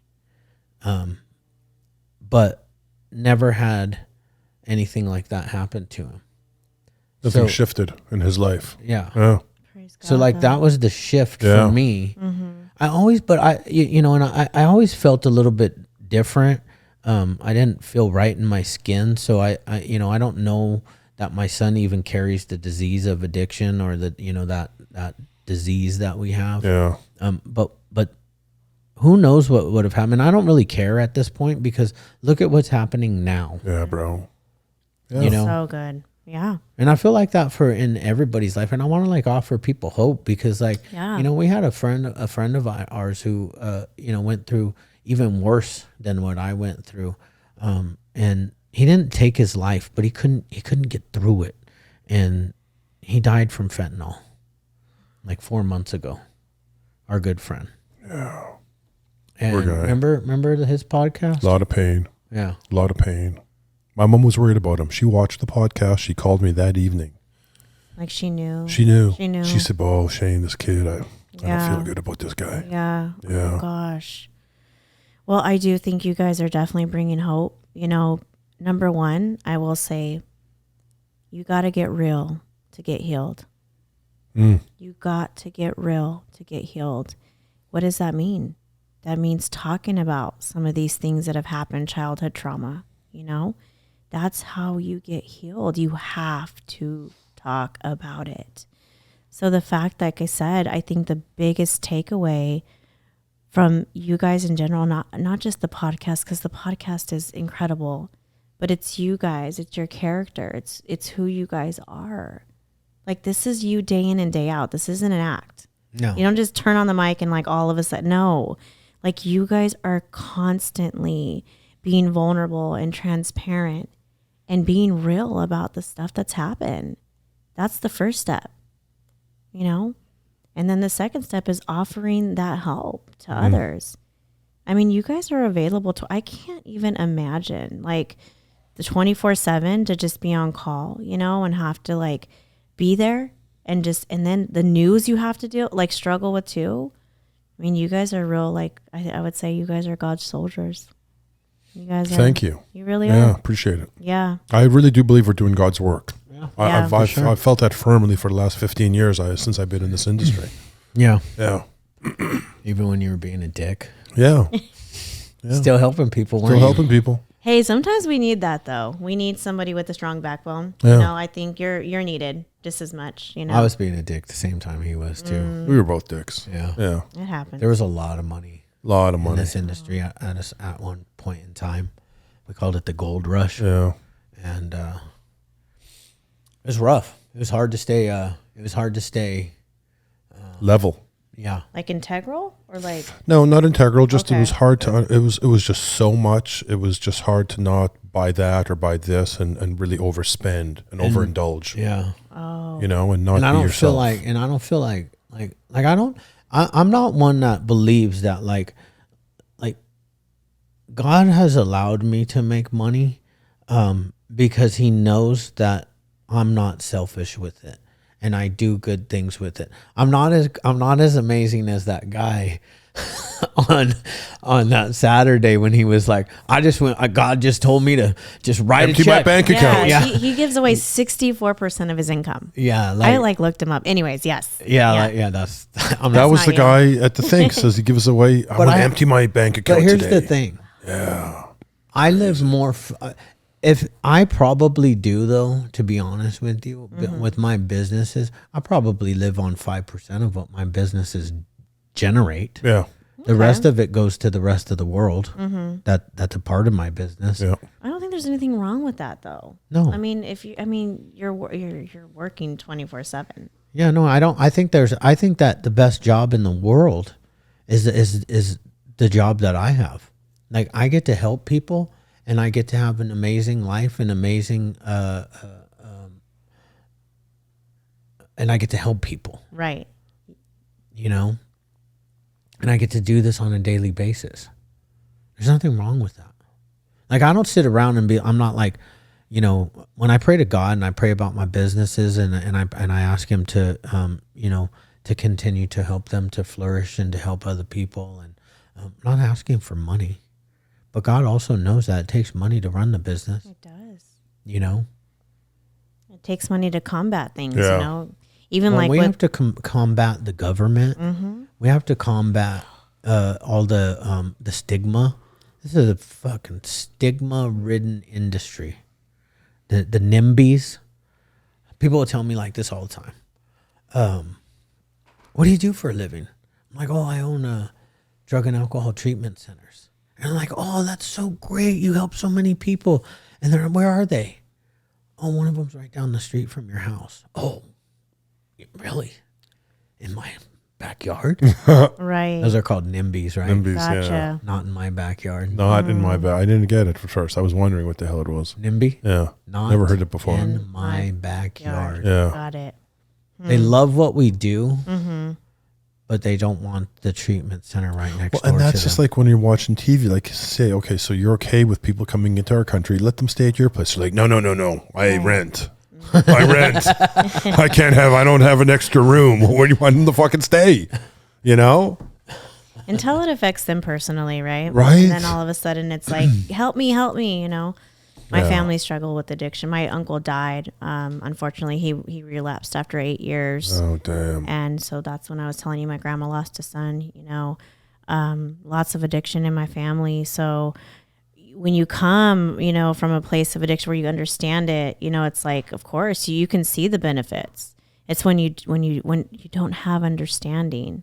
And I think that goes with like anything in life. Like if, for example, human trafficking, you know, you can understand it because your wife has been through something like that. You know, it's like, like people don't want to talk about human trafficking. It's like they shun it, right? Yeah. But until this movie, like Sound of Freedom, came out, all of a sudden it's like, whoa.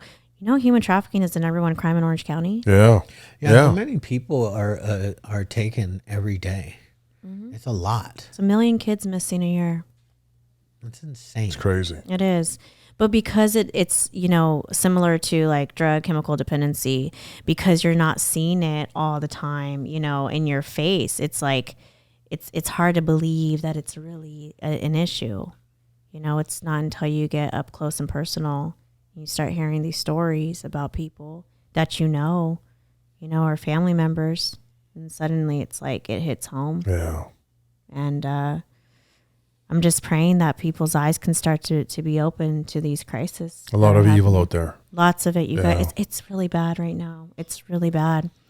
But, you know, I think that we're shining the brightest because it's the darkest right now.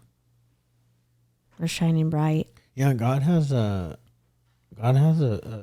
plan, and there's some people, and like I always, like, in my mind, I'm like, I hope I'm one of them, and I feel like I'm one of them, and I feel like I can handle being one of them, but with all that, it's going to come a lot of hate too.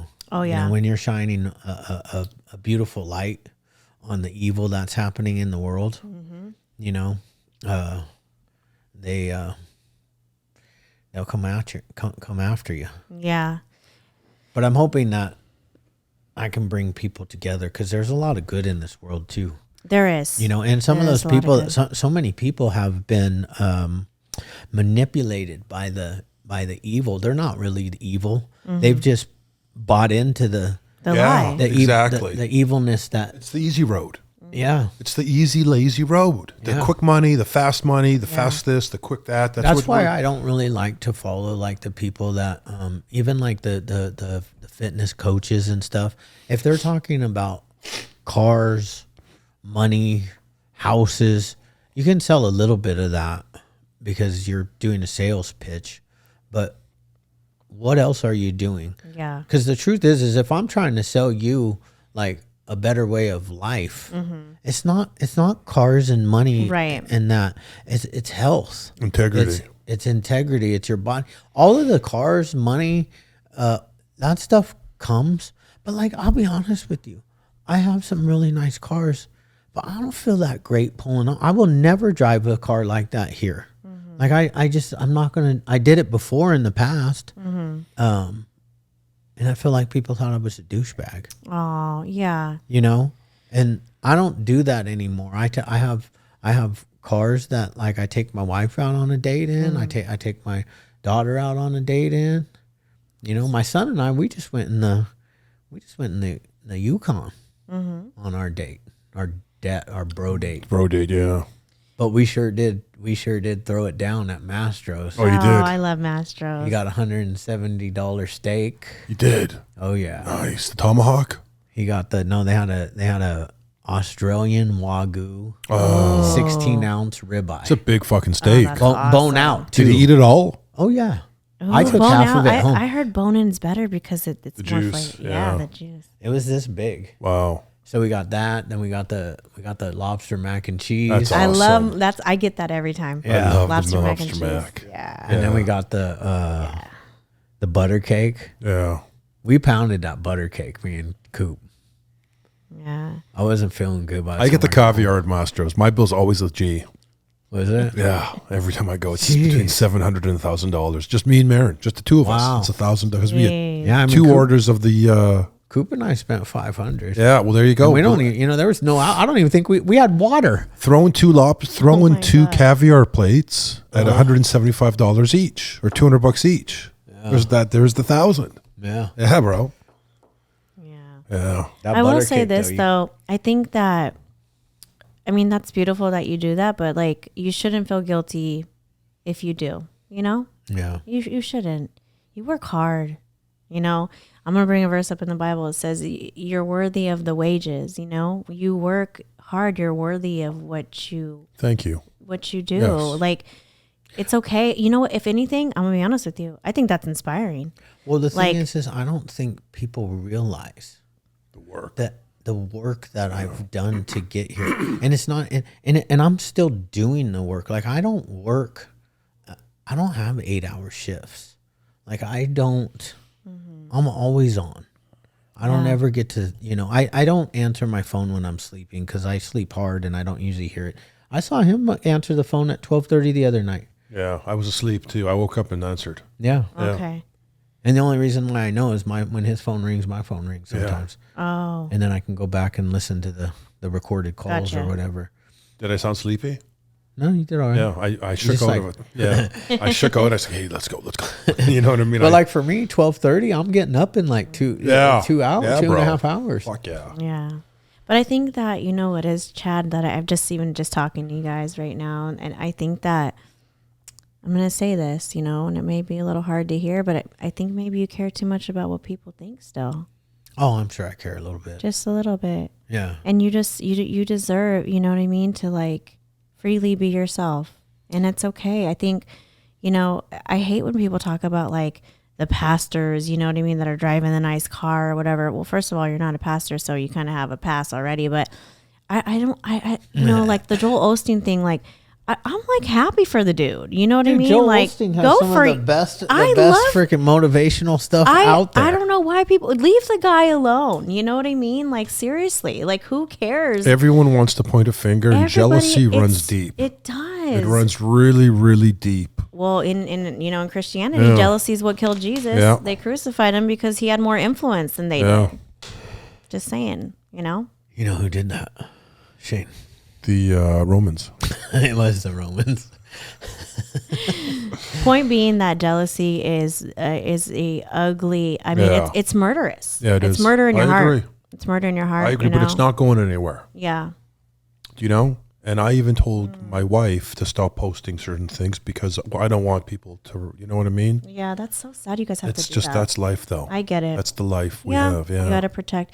I don't post my daughter that much. Yeah, See? I get it. There's some things you just need to protect. Yeah. And certain, people don't let it's just, it's Yeah. out there. It's just unfortunate, right? That we have to like, It is. It is. once you elevate, once you hit that level, it's really strange. Things start changing. Friends start turning. You're Yeah. like, what the heck? What happened here? Yeah. And the saddest part is a lot of times it's like you're just trying to help. Yeah. You're just trying to help. I don't really have any friends. No. Really? Yeah. You guys don't have friends? No. What? Yeah. Is that funny? I got a wife and 3 kids and 2 dogs. Yeah. So those are your friends. I my work all friends. day. Yeah.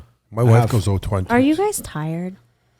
No. No. Good. I love that. Not even a little bit. So you feel rejuvenated, like you Every feel, day. wow. Every day. That is, I just love that. You know what's amazing? I look forward to going to bed at 9 o'clock Like, because I'm so excited to get up the next I'll morning. be honest with you. I hate Sundays because I'm like waiting Boring for as Monday. F. I know, bro. Me too. I'm Oh looking my for God. stuff. I'm Wait, just like- why? What do you do on Sunday? That's boring. Nothing. Sunday's the only day that like I don't come here. Yeah.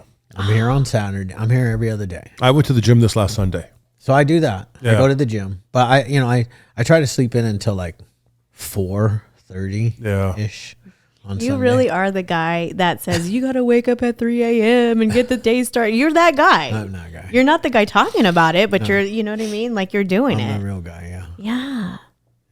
It's facts. Like I listened to Eric Thomas. Oh, He's yeah. great. Yeah. Preacher. Yeah, and he always says sleep is for suckers, you know. And I listen to that. He has a mixtape, and he always talks about sleep is for suckers. He still gets his 8 hours though. He said he doesn't. That's why I'm bringing this Yeah, up. everyone's getting their 8 hours. You're getting your 6. I don't get out at 8. You, I don't you sleep go to 8 bed at hours. 9. So You go to bed at What 9. in Get the up world? at 3. You got like That's 5 9, 10. alarms. 3 a.m. is what time I get up. This one is to remind me that I need to go up and shave my head. And this one is like, if you're not out of the house by now, Yeah. it says wake up, but that's my old alarm. Do you It's ever the one press about- snooze, or do No. you like immediately just? Are you the 1, 2, 3 person that 1, 2, 3 up? I just listen. I every morning when I wake up, I hear David Goggins' voice, and he says, "This is just what we do now." Yeah. I don't fight with myself. There's no feelings. There's no emotions about it. My alarm goes off. I hear it. I turn. I get up. Yeah. It's like, this is what we do now. Yeah. My dog's ready to go downstairs anyways. Oh yeah. Dude, on the weekends, if I sleep until like... He pees in the bed. No, he doesn't. He doesn't. But I could hear him sometimes. Like, he's Whimpering. usually the one that wakes me up. Yeah. Yeah. Okay, so Shane, you've been kind of quiet about that. Oh, So what? on Sunday, what do you do on Sunday? It's my wife day. We go to the gym together. We cold plunge together actually Sundays. Okay. Yeah. It's nice. I really enjoy it. It's our one day a week we actually do something together. That's nice. Yeah. But you Yeah. still can't wait to come back to work. I can't wait for Monday. And I can't, like, even now, I'm excited to get home, see my kids. Okay. And I'm excited to get to bed, have a Yeah. great sleep, and get up in the morning, get to the gym. You know what I mean? Yeah. The day all over again. Yeah, man. Go out and see Yeah. what's going to happen. Yeah. See if we can land some veterans. Yeah. See if we can create some Momentum. viral content. Yeah. We created some viral content last week, didn't we? Huh? Your mic's What not went- on, bro. What went viral?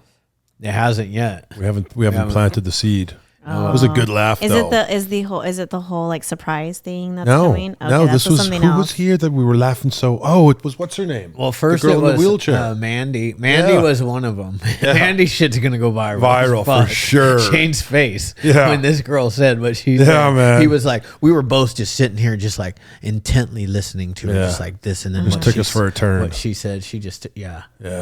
she just like Can't even imagine. yeah. No, it's crazy.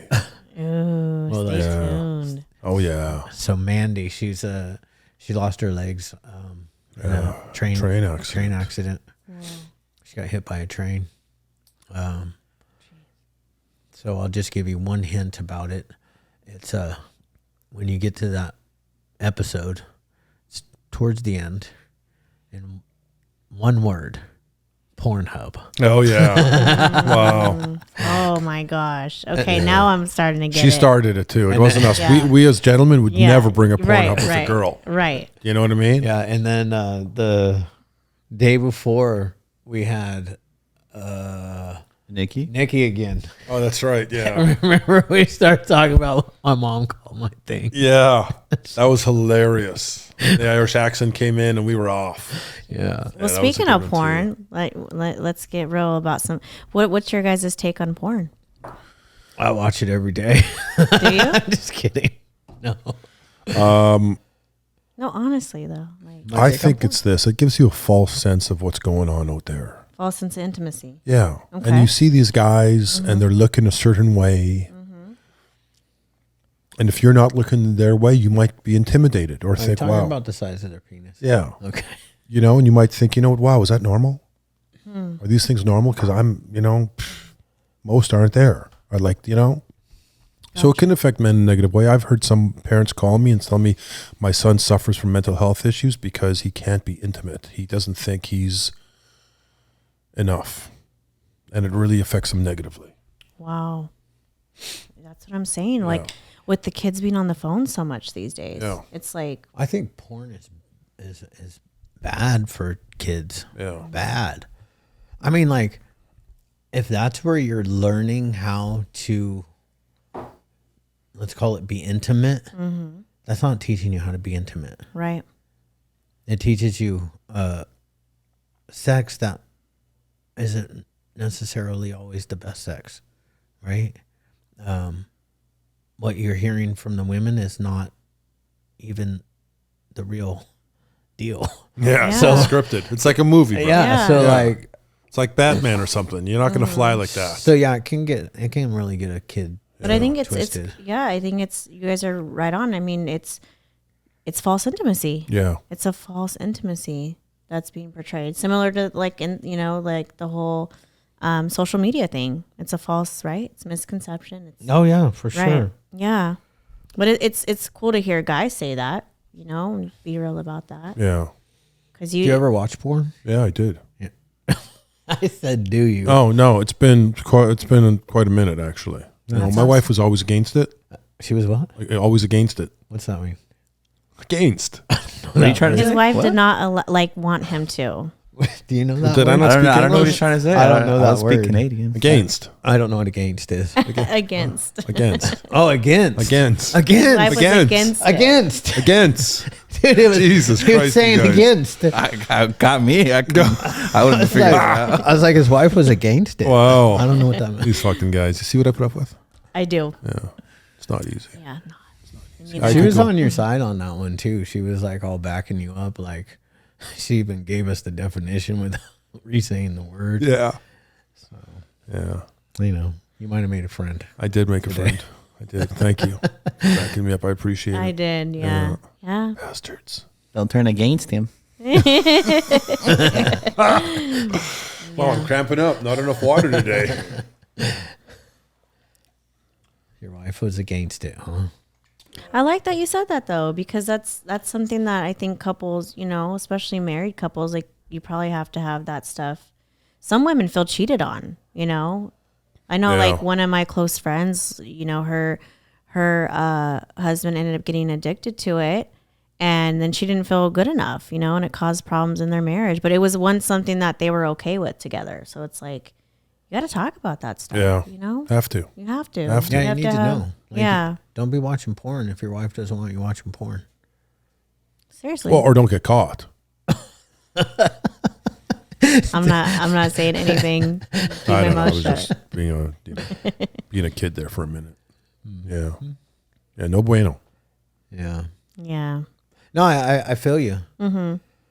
Like, yeah, I know people who's they're like totally against it. Yeah. My mom's not into porn. She doesn't really like my dad watching porn. God, bro, come on, man. Sorry, Penny. Oh my Sorry, God. Penny. I'm sorry. It's Yeah, we should change this. wow. I can't believe he even started that and had your name in the same verbiage as porn, Penny.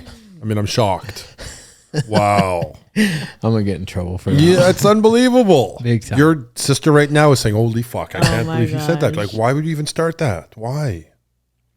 That's like me saying, "I don't know," but it's I'm just not gonna right. I'm gonna put it out on the airwaves. Do it. Do it. 100% of men have watched porn at one time in their life. Yes. Yes. 100% Yes. of men Yeah. have Possibly watched even porn. gay porn by accident because they never knew it was two men until they saw the two Schwitzers going at it. They just saw a shaven ass, so it wasn't their fault. They had no clue. You know what I'm saying? But was So there, okay, let's just say, was there ever a point where like a conviction came in? You know what I mean? Like, this is not. Did that ever happen to you guys? Like, how do you mean? like if you know what I mean? Like, it just like did it ever convict you? Like, meaning like, did it ever feel wrong at any point? Even regardless of like your wife. Let's say it was a time when you weren't married or something, did you ever feel like, man, this isn't really good for my spirit or my soul? Or was it always just something, that you were just okay with? Like, was it your wife that changed you? Yeah, it was. Okay. That's cool. It was. Yeah. That's a genuine was. answer. Yeah. Yeah. That's a genuine. Are you going to plead the fifth on this one? Okay. I don't know. Okay. I don't know. I think so. I think I felt guilty before. Yeah. Okay. Yeah. Some deep questions today, guys. Yeah. Yeah. I think when I was on drugs, I felt guilty. Wow. Really? Too much. Yeah. Like If you- overindulging? Yeah. Okay. Yep. So it was the overindulgence that made you feel. Yeah. Okay. Interesting. I think something. Because if you start obsessing on something like that, it's just like, yeah. it's like anything. It's like a drug, you know? Yeah.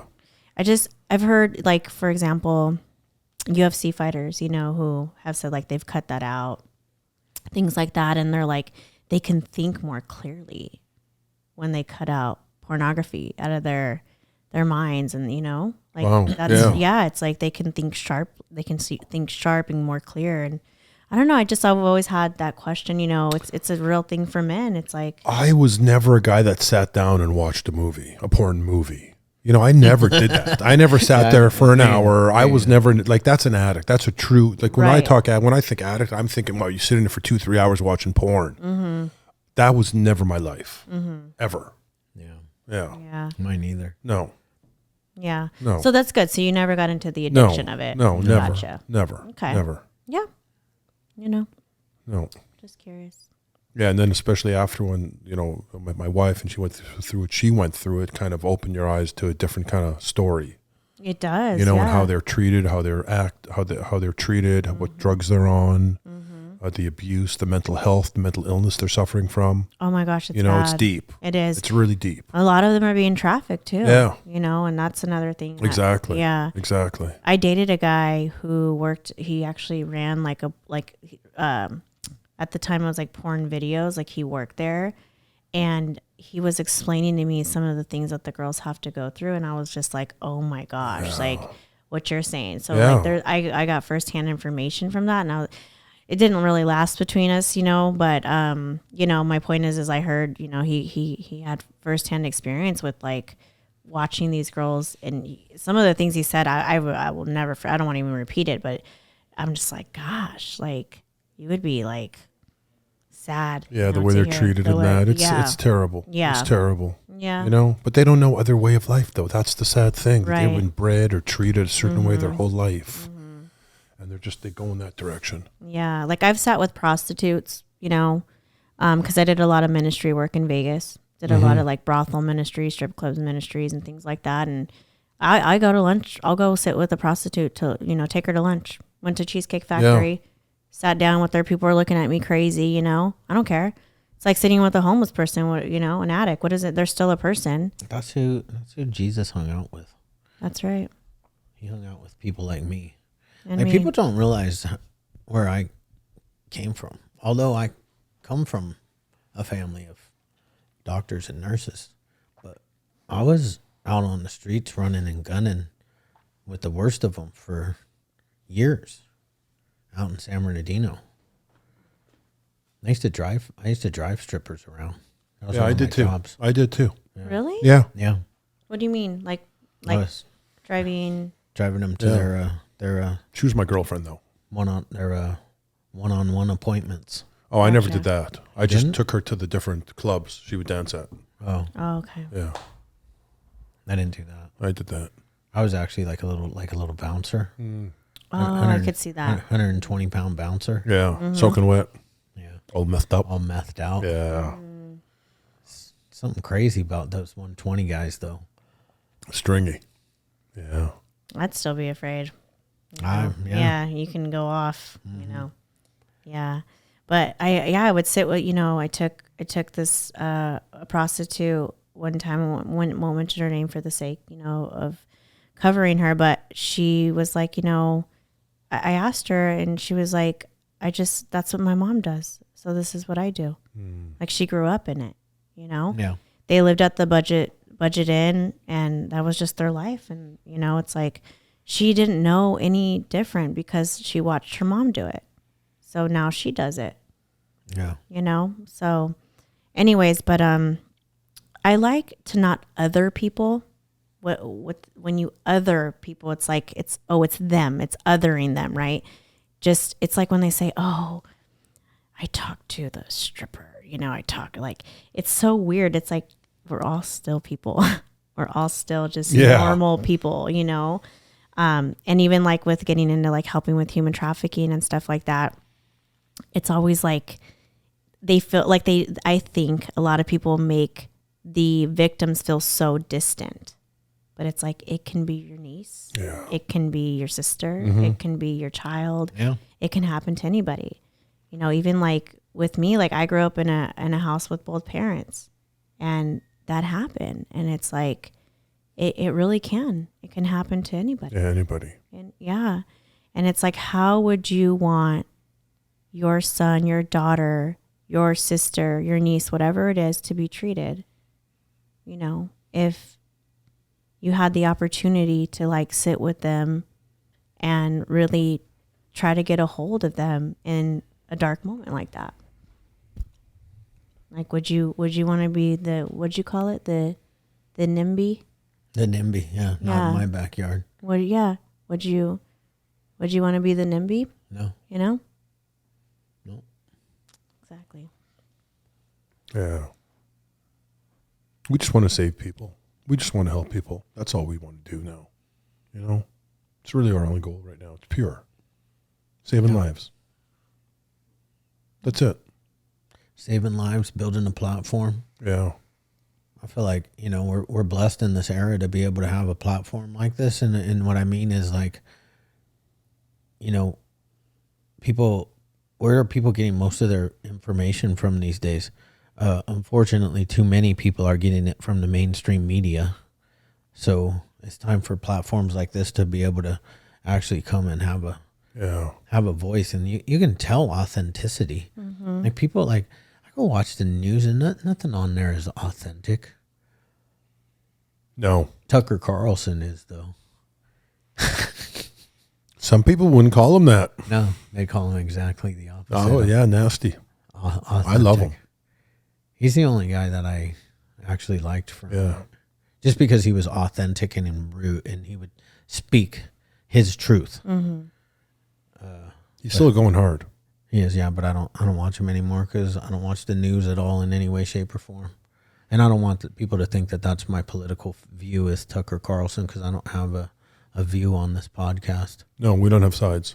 I don't bipartisan. I don't care about politics. In that way, I think it's important for everybody to come back together, and you know, that's the one thing I will say though. Even though I did like his show and the things he said, he still was a part of the dividing. Yeah, of drawing an edge. Or yeah, I agree. And I only say that because our mainstream media is the cause of the way the country is today. They are the root cause of that, because they're the ones out here with two different complete agendas. Gotcha. And who knows? You know, some of the same people that own are on the top. They own both. Of course.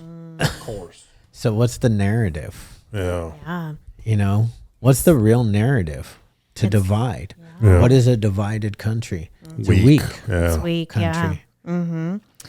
I will say that you're right, though, like platforms like this, I think that is the beauty of social media when you do use it in a positive way to shed light on things like this, you know, to be able to be candid and be open and stuff. I think that's why this is taking off. Yeah, because I'm not going to sit here and bash some other side. Like, if I'm going to bash anybody, I'm bashing the whole entire government. You know, for real. Like, what are they doing for this fentanyl crisis? Because I lost my son-in-law. You know, I got a phone call at 7:30 on 9/11, 7:30 a.m. of my baby girl screaming. You know, screaming. And not one person has been arrested. You know, not the guy that sold him the drugs. It's sad, man. You know? Yeah, I do know. They know who sold it to him. It was in his fucking cell phone. They still have his cell phone. You know? Jeez. So, yeah, so like, I mean, I'll go after both sides. I don't care. Even if it's my side, I'm like, guys, what are you doing? I'll call them out all day long. Yeah. That's good. For their shenanigans. Yeah. I think I think people are so tired of the fake, And it's just getting to the point where like we're almost backed up in a corner here. And it's like, I want to be a voice to the voiceless. Yeah, you know? exactly. I am so tired of seeing people being hurt like this. Yeah. Like I'm tired. I'm tired. I'm so tired of seeing people being hurt. And it's like, I can't just sit there and not do anything. Yeah. I have to do something. You know, there's a verse that says God leaves the 99 and he goes after the one. It's like the one is important to God. Like he did that for me, you know? He left the 99 and he went after me. I'll never ever forget my friend Amanda who like introduced me to God, you know? But if I can be someone's Amanda to somebody else, that one person matters. Yeah. Look what she gave you, Amanda. She opened up your heart. Yeah. She opened my heart Yeah. up, my soul. You still talk to her?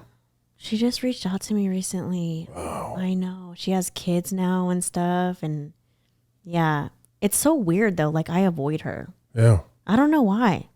Like I give her credit all the time. Yeah. I don't know why. Like, I don't know if I'm like still ashamed maybe of some You're just certain not ready. things. I don't know. Yeah. Just not ready. Yeah. I have nothing, you know, against her. I just, yeah, I don't know why. It's whatever. People are put in your lives at certain times to do certain things and they disappear on you. Oh, yeah, that's good. And that's just how it is. You know? So take it for what it is. She did and then she didn't. Okay. Right? Okay. It's whatever. Yeah. You know? Yeah, don't feel down. Okay. Yeah. Thanks for that. Yeah. It's you're busy. I am. You know? And I'm personal, my feeling is this, is that we have so much gas in our tank. I don't have time. I don't have time for friends. I really don't. I don't have the energy to waste. I can only talk so much during the day and give so much of my life to people. And I'm doing that on the phones. I'm doing that for him. I'm doing that for my wife, for my children. I'm doing that now for you. I can't do anymore. Yeah. You know? I love that you're saying that because I actually needed to hear that. Yeah. I'm not joking. There's just been, you know, I find myself giving so much to people that don't value me. And I'm like, I keep getting betrayed and I'm like, God, why? But it's like, it's not them, it's me. It's who I'm choosing to invest my time in. I keep investing in people who don't see the value. Yeah. Yeah. So thank you for saying that. I actually really, truly like needed to hear that. Yeah. Yeah. There's only so much gas in the tank. Yeah. And honestly, I think that seeing men like you not have friends is actually shocking, but like in a good way. Cause I'm like, it's okay to not have a bunch of friends or like, you know what I mean? Yeah. Like when you have a Right. purpose and your purpose becomes bigger than being popular or whatever, you know what I mean? Like, I think like you guys are so purpose driven. Yeah. And that part is like, I don't know. It's something about you guys. I don't know why it's so shocking to me, but I feel like it's affecting me in a way where I'm like, it's okay. Like, I don't need a bunch of friends. It's good. I'm all right. I'll be okay. I have my daughter, you know, I do have close friends that my day ones, they call them, you know, that I grew up with that are still really good. But at the end of the day right now, like I'm purpose driven. And that's what I'm realizing is that if it doesn't have to do with purpose, like I don't want to be a part of it. There you go. There you go. Mic drop. And that's small talk stuff. He's not a small talk guy. We don't, you know, we don't have small talk. We don't do that. My wife was worried about me. Because you're not home yet?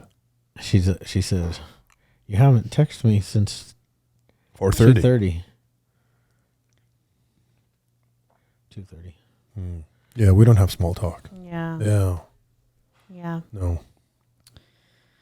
Well, I don't know. You guys are living a dream life, you know? You got wives, you got children, you have purpose.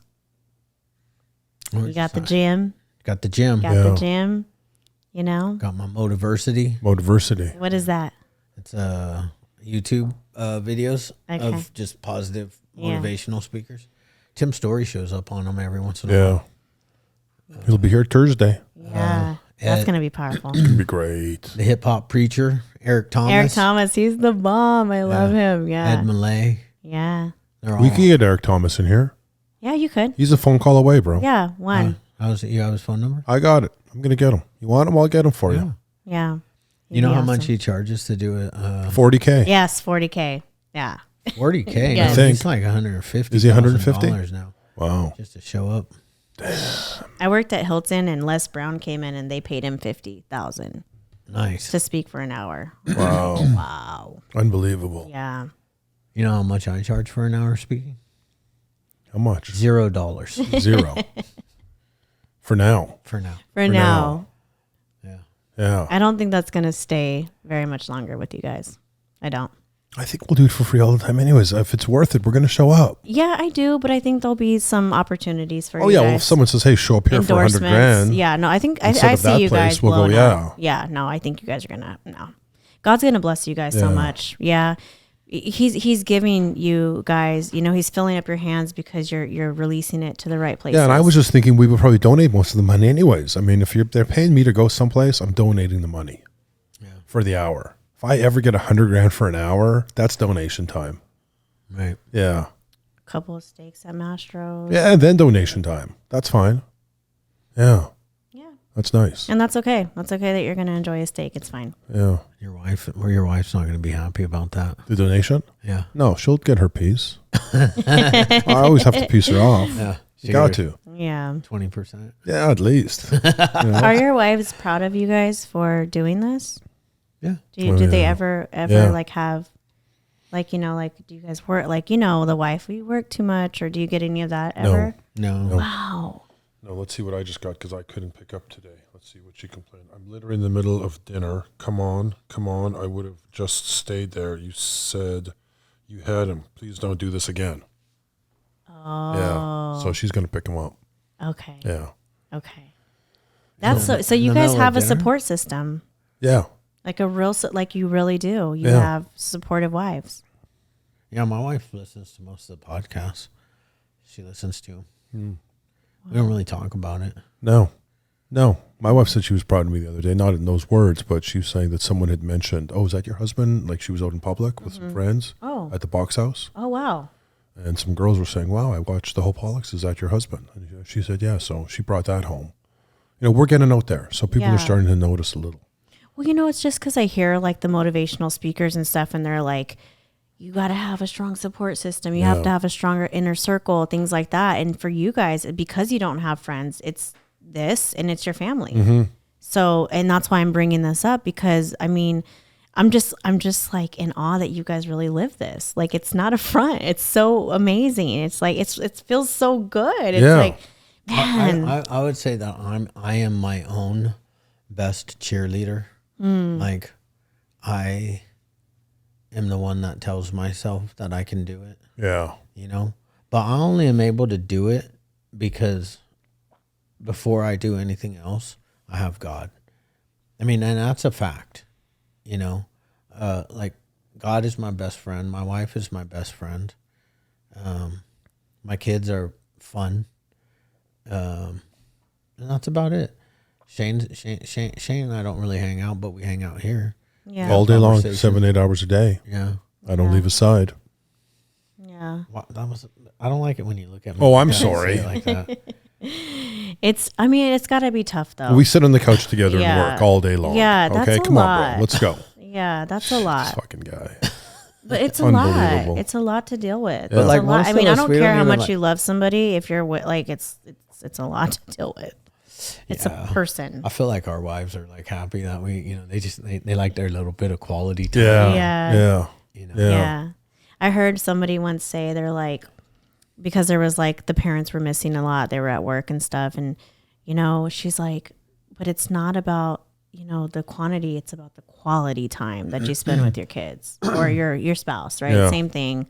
And that just really hit me, because I was like, man, I used to have a lot of guilt for not being there for Layla as a single mom. And I was always the last one, to pick her up after work and stuff like that. And but when that lady said that to me, I was like, man, we can make some great quality time Yeah, and you teach your kids though that like the what hard work is about. You know, there's a guy that used to train Kobe, and he used to train Michael Jordan, and he was off to do another, because he traveled all the time training these pro athletes, and his daughter came in and said to him, "Dad, do you have to go again?" And he's like, "Yeah, I have to go. I got to put food on the table for you guys." And the little girl said, "Well, if I eat less, will you stay home?" And in his speech, as he's telling this, he says, "You would want this to be a fairy tale story that I unpacked my bag and I stayed, but I didn't, because I wanted to teach my kids sacrifice. Yeah. The importance of hard work and sacrifice." Yeah. He said, "And later in life, she'll understand." Yeah. Some people will completely disagree with that, but like to achieve success at the highest levels, there is sacrifice. People sacrifice because all there is really is time, right? But like when I went to dinner with my son, he was like, "Dad, you're somebody that like I know I can achieve in life. You're a mentor to me." That's cool. Yeah, that is so cool. It's awesome. And like he has me, but he also has he has a great girlfriend, and her dad is amazing and super smart. Like if my son had to come to me for his homework, I didn't achieve that far in school as he is right now.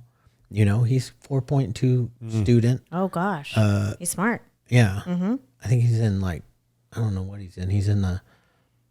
His mom is very intelligent. Okay. Yeah. Okay. So she can help. Yeah, she's that's where he got the brains. He's okay. Product of his mother. My dad has like 180 IQ. Gotcha. Not saying his mom. I'm not saying his. Oh, I think you almost said it there. Sorry. No, I'm just everybody know. I mean, my dad has 180 IQ. He's like insanely smart. Yeah. Yeah, but the point is like being present and spending that quality time when you have it, right? Because you guys have to show up for so many other people. And when I talk to my kids, though, I talk to them about sacrificing, and I talk to them about hard work, and like I tell my son, he had to get a whole bunch of homework done. I mean, his school is hard. Like he's in this private school, prep school. He's in like all AP classes. I mean, they're doing homework until 11 o'clock at night, and they're getting home he's getting home at midnight, going to bed for like 5 hours and getting up and going to school to basketball practice at 5 a.m. Yeah. He's also the varsity basketball player. Jeez.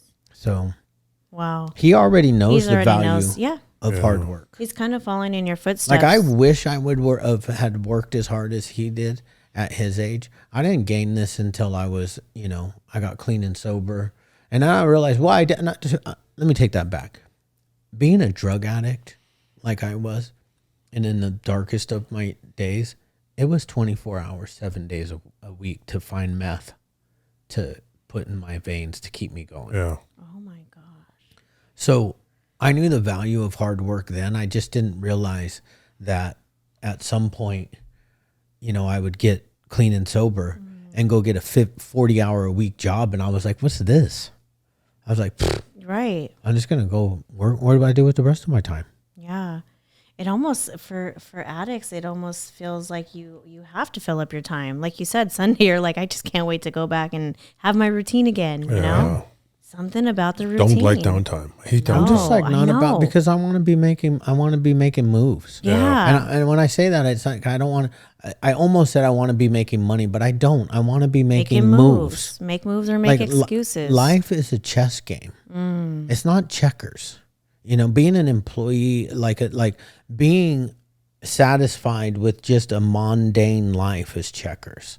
But like that, I'm not satisfied with that. So I choose There's nothing wrong with a mundane life, though. No, there's not. There's nothing wrong with that. A lot of people live great and they're happy. They're happy. If you're happy, that's fine. That's all this is about. I'm not that guy. You're not that guy. That doesn't satisfy I've you. never been that guy. No, neither have I. Yeah. Not from day one. No. I think like the Serenity Prayer says, so I can be reasonably happy in this life or supremely happy with you forever in the next, right? It's like I think as long as we're reasonably happy, whatever that is to you, right? Whether it's, hey, I got to make moves, I got to get this mission, I'm on God's plan right now. Or maybe it is, like you said, someone who has a mundane life and they're like, I'm just the mom. I just go take my kids to soccer practice, that's okay too. Someone's mundane might be someone else's extraordinary, exactly. right? But at the end of the day, we all have this right to be reasonably happy, and obviously, like, realistically, you can't be supremely happy, in my opinion, at least. I think you're supremely happy once you go to heaven, or, again, that's just that's my mania. view. If you're supremely happy, Yeah, that's mania. Yeah, right? yeah. And I think people sometimes try to get that by doing certain things, drugs and all kinds of stuff, But if you're reasonably happy, which is possible, like we talked about, like, I'm reasonably happy right now. Yeah. And it feels freaking amazing to even say that and mean it. Yeah. Because I haven't always felt like this. Yeah. But I put the work in. Yeah. You know what I mean? I've been to recovery 4 years. I've been therapy 5. And I'm not like an OG in it. You know what I mean? But the work that I have done, I feel good about. I have boundaries now that I would have never had. I have confidence that I would have never had. I have sobriety that I would have never had I not shown up to those meetings. Yeah. Like, I'm there on a Friday night and like, it's the best place to be on a Friday night. I'm there in a meeting with sometimes 50, 60-year-olds. I'm 37. I could be doing whatever the heck I want to do. But I'm in there with, in these meetings with people hearing about them getting free, or confessing that they have an addiction, and I love it. Yeah. I do. I actually freaking enjoy it. I really do, because I know the reward it brings on the other side. Yeah. That's the key right there. That's the key. That's the key. Yeah. Yeah. Keeping your sanity, man. Mm-hmm. It's good. Yeah. It's great. Well, we busted out about a 2.5 hour podcast. Oh my gosh. Right? Longest ever? 10 minutes short. Really? Yeah. That was long. Wow. 6:23, buddy. We almost Right hit now? Joe Rogan Yeah. time. You're in trouble. Okay. All right. Well, Dan, thanks for coming in. It was amazing. Yeah. There's a lot of good stuff in this so podcast. much. Yeah. I feel like it was so deep. It Yeah. wasn't like surface at all. Yeah. So all we do now is just close it up and Okay. look.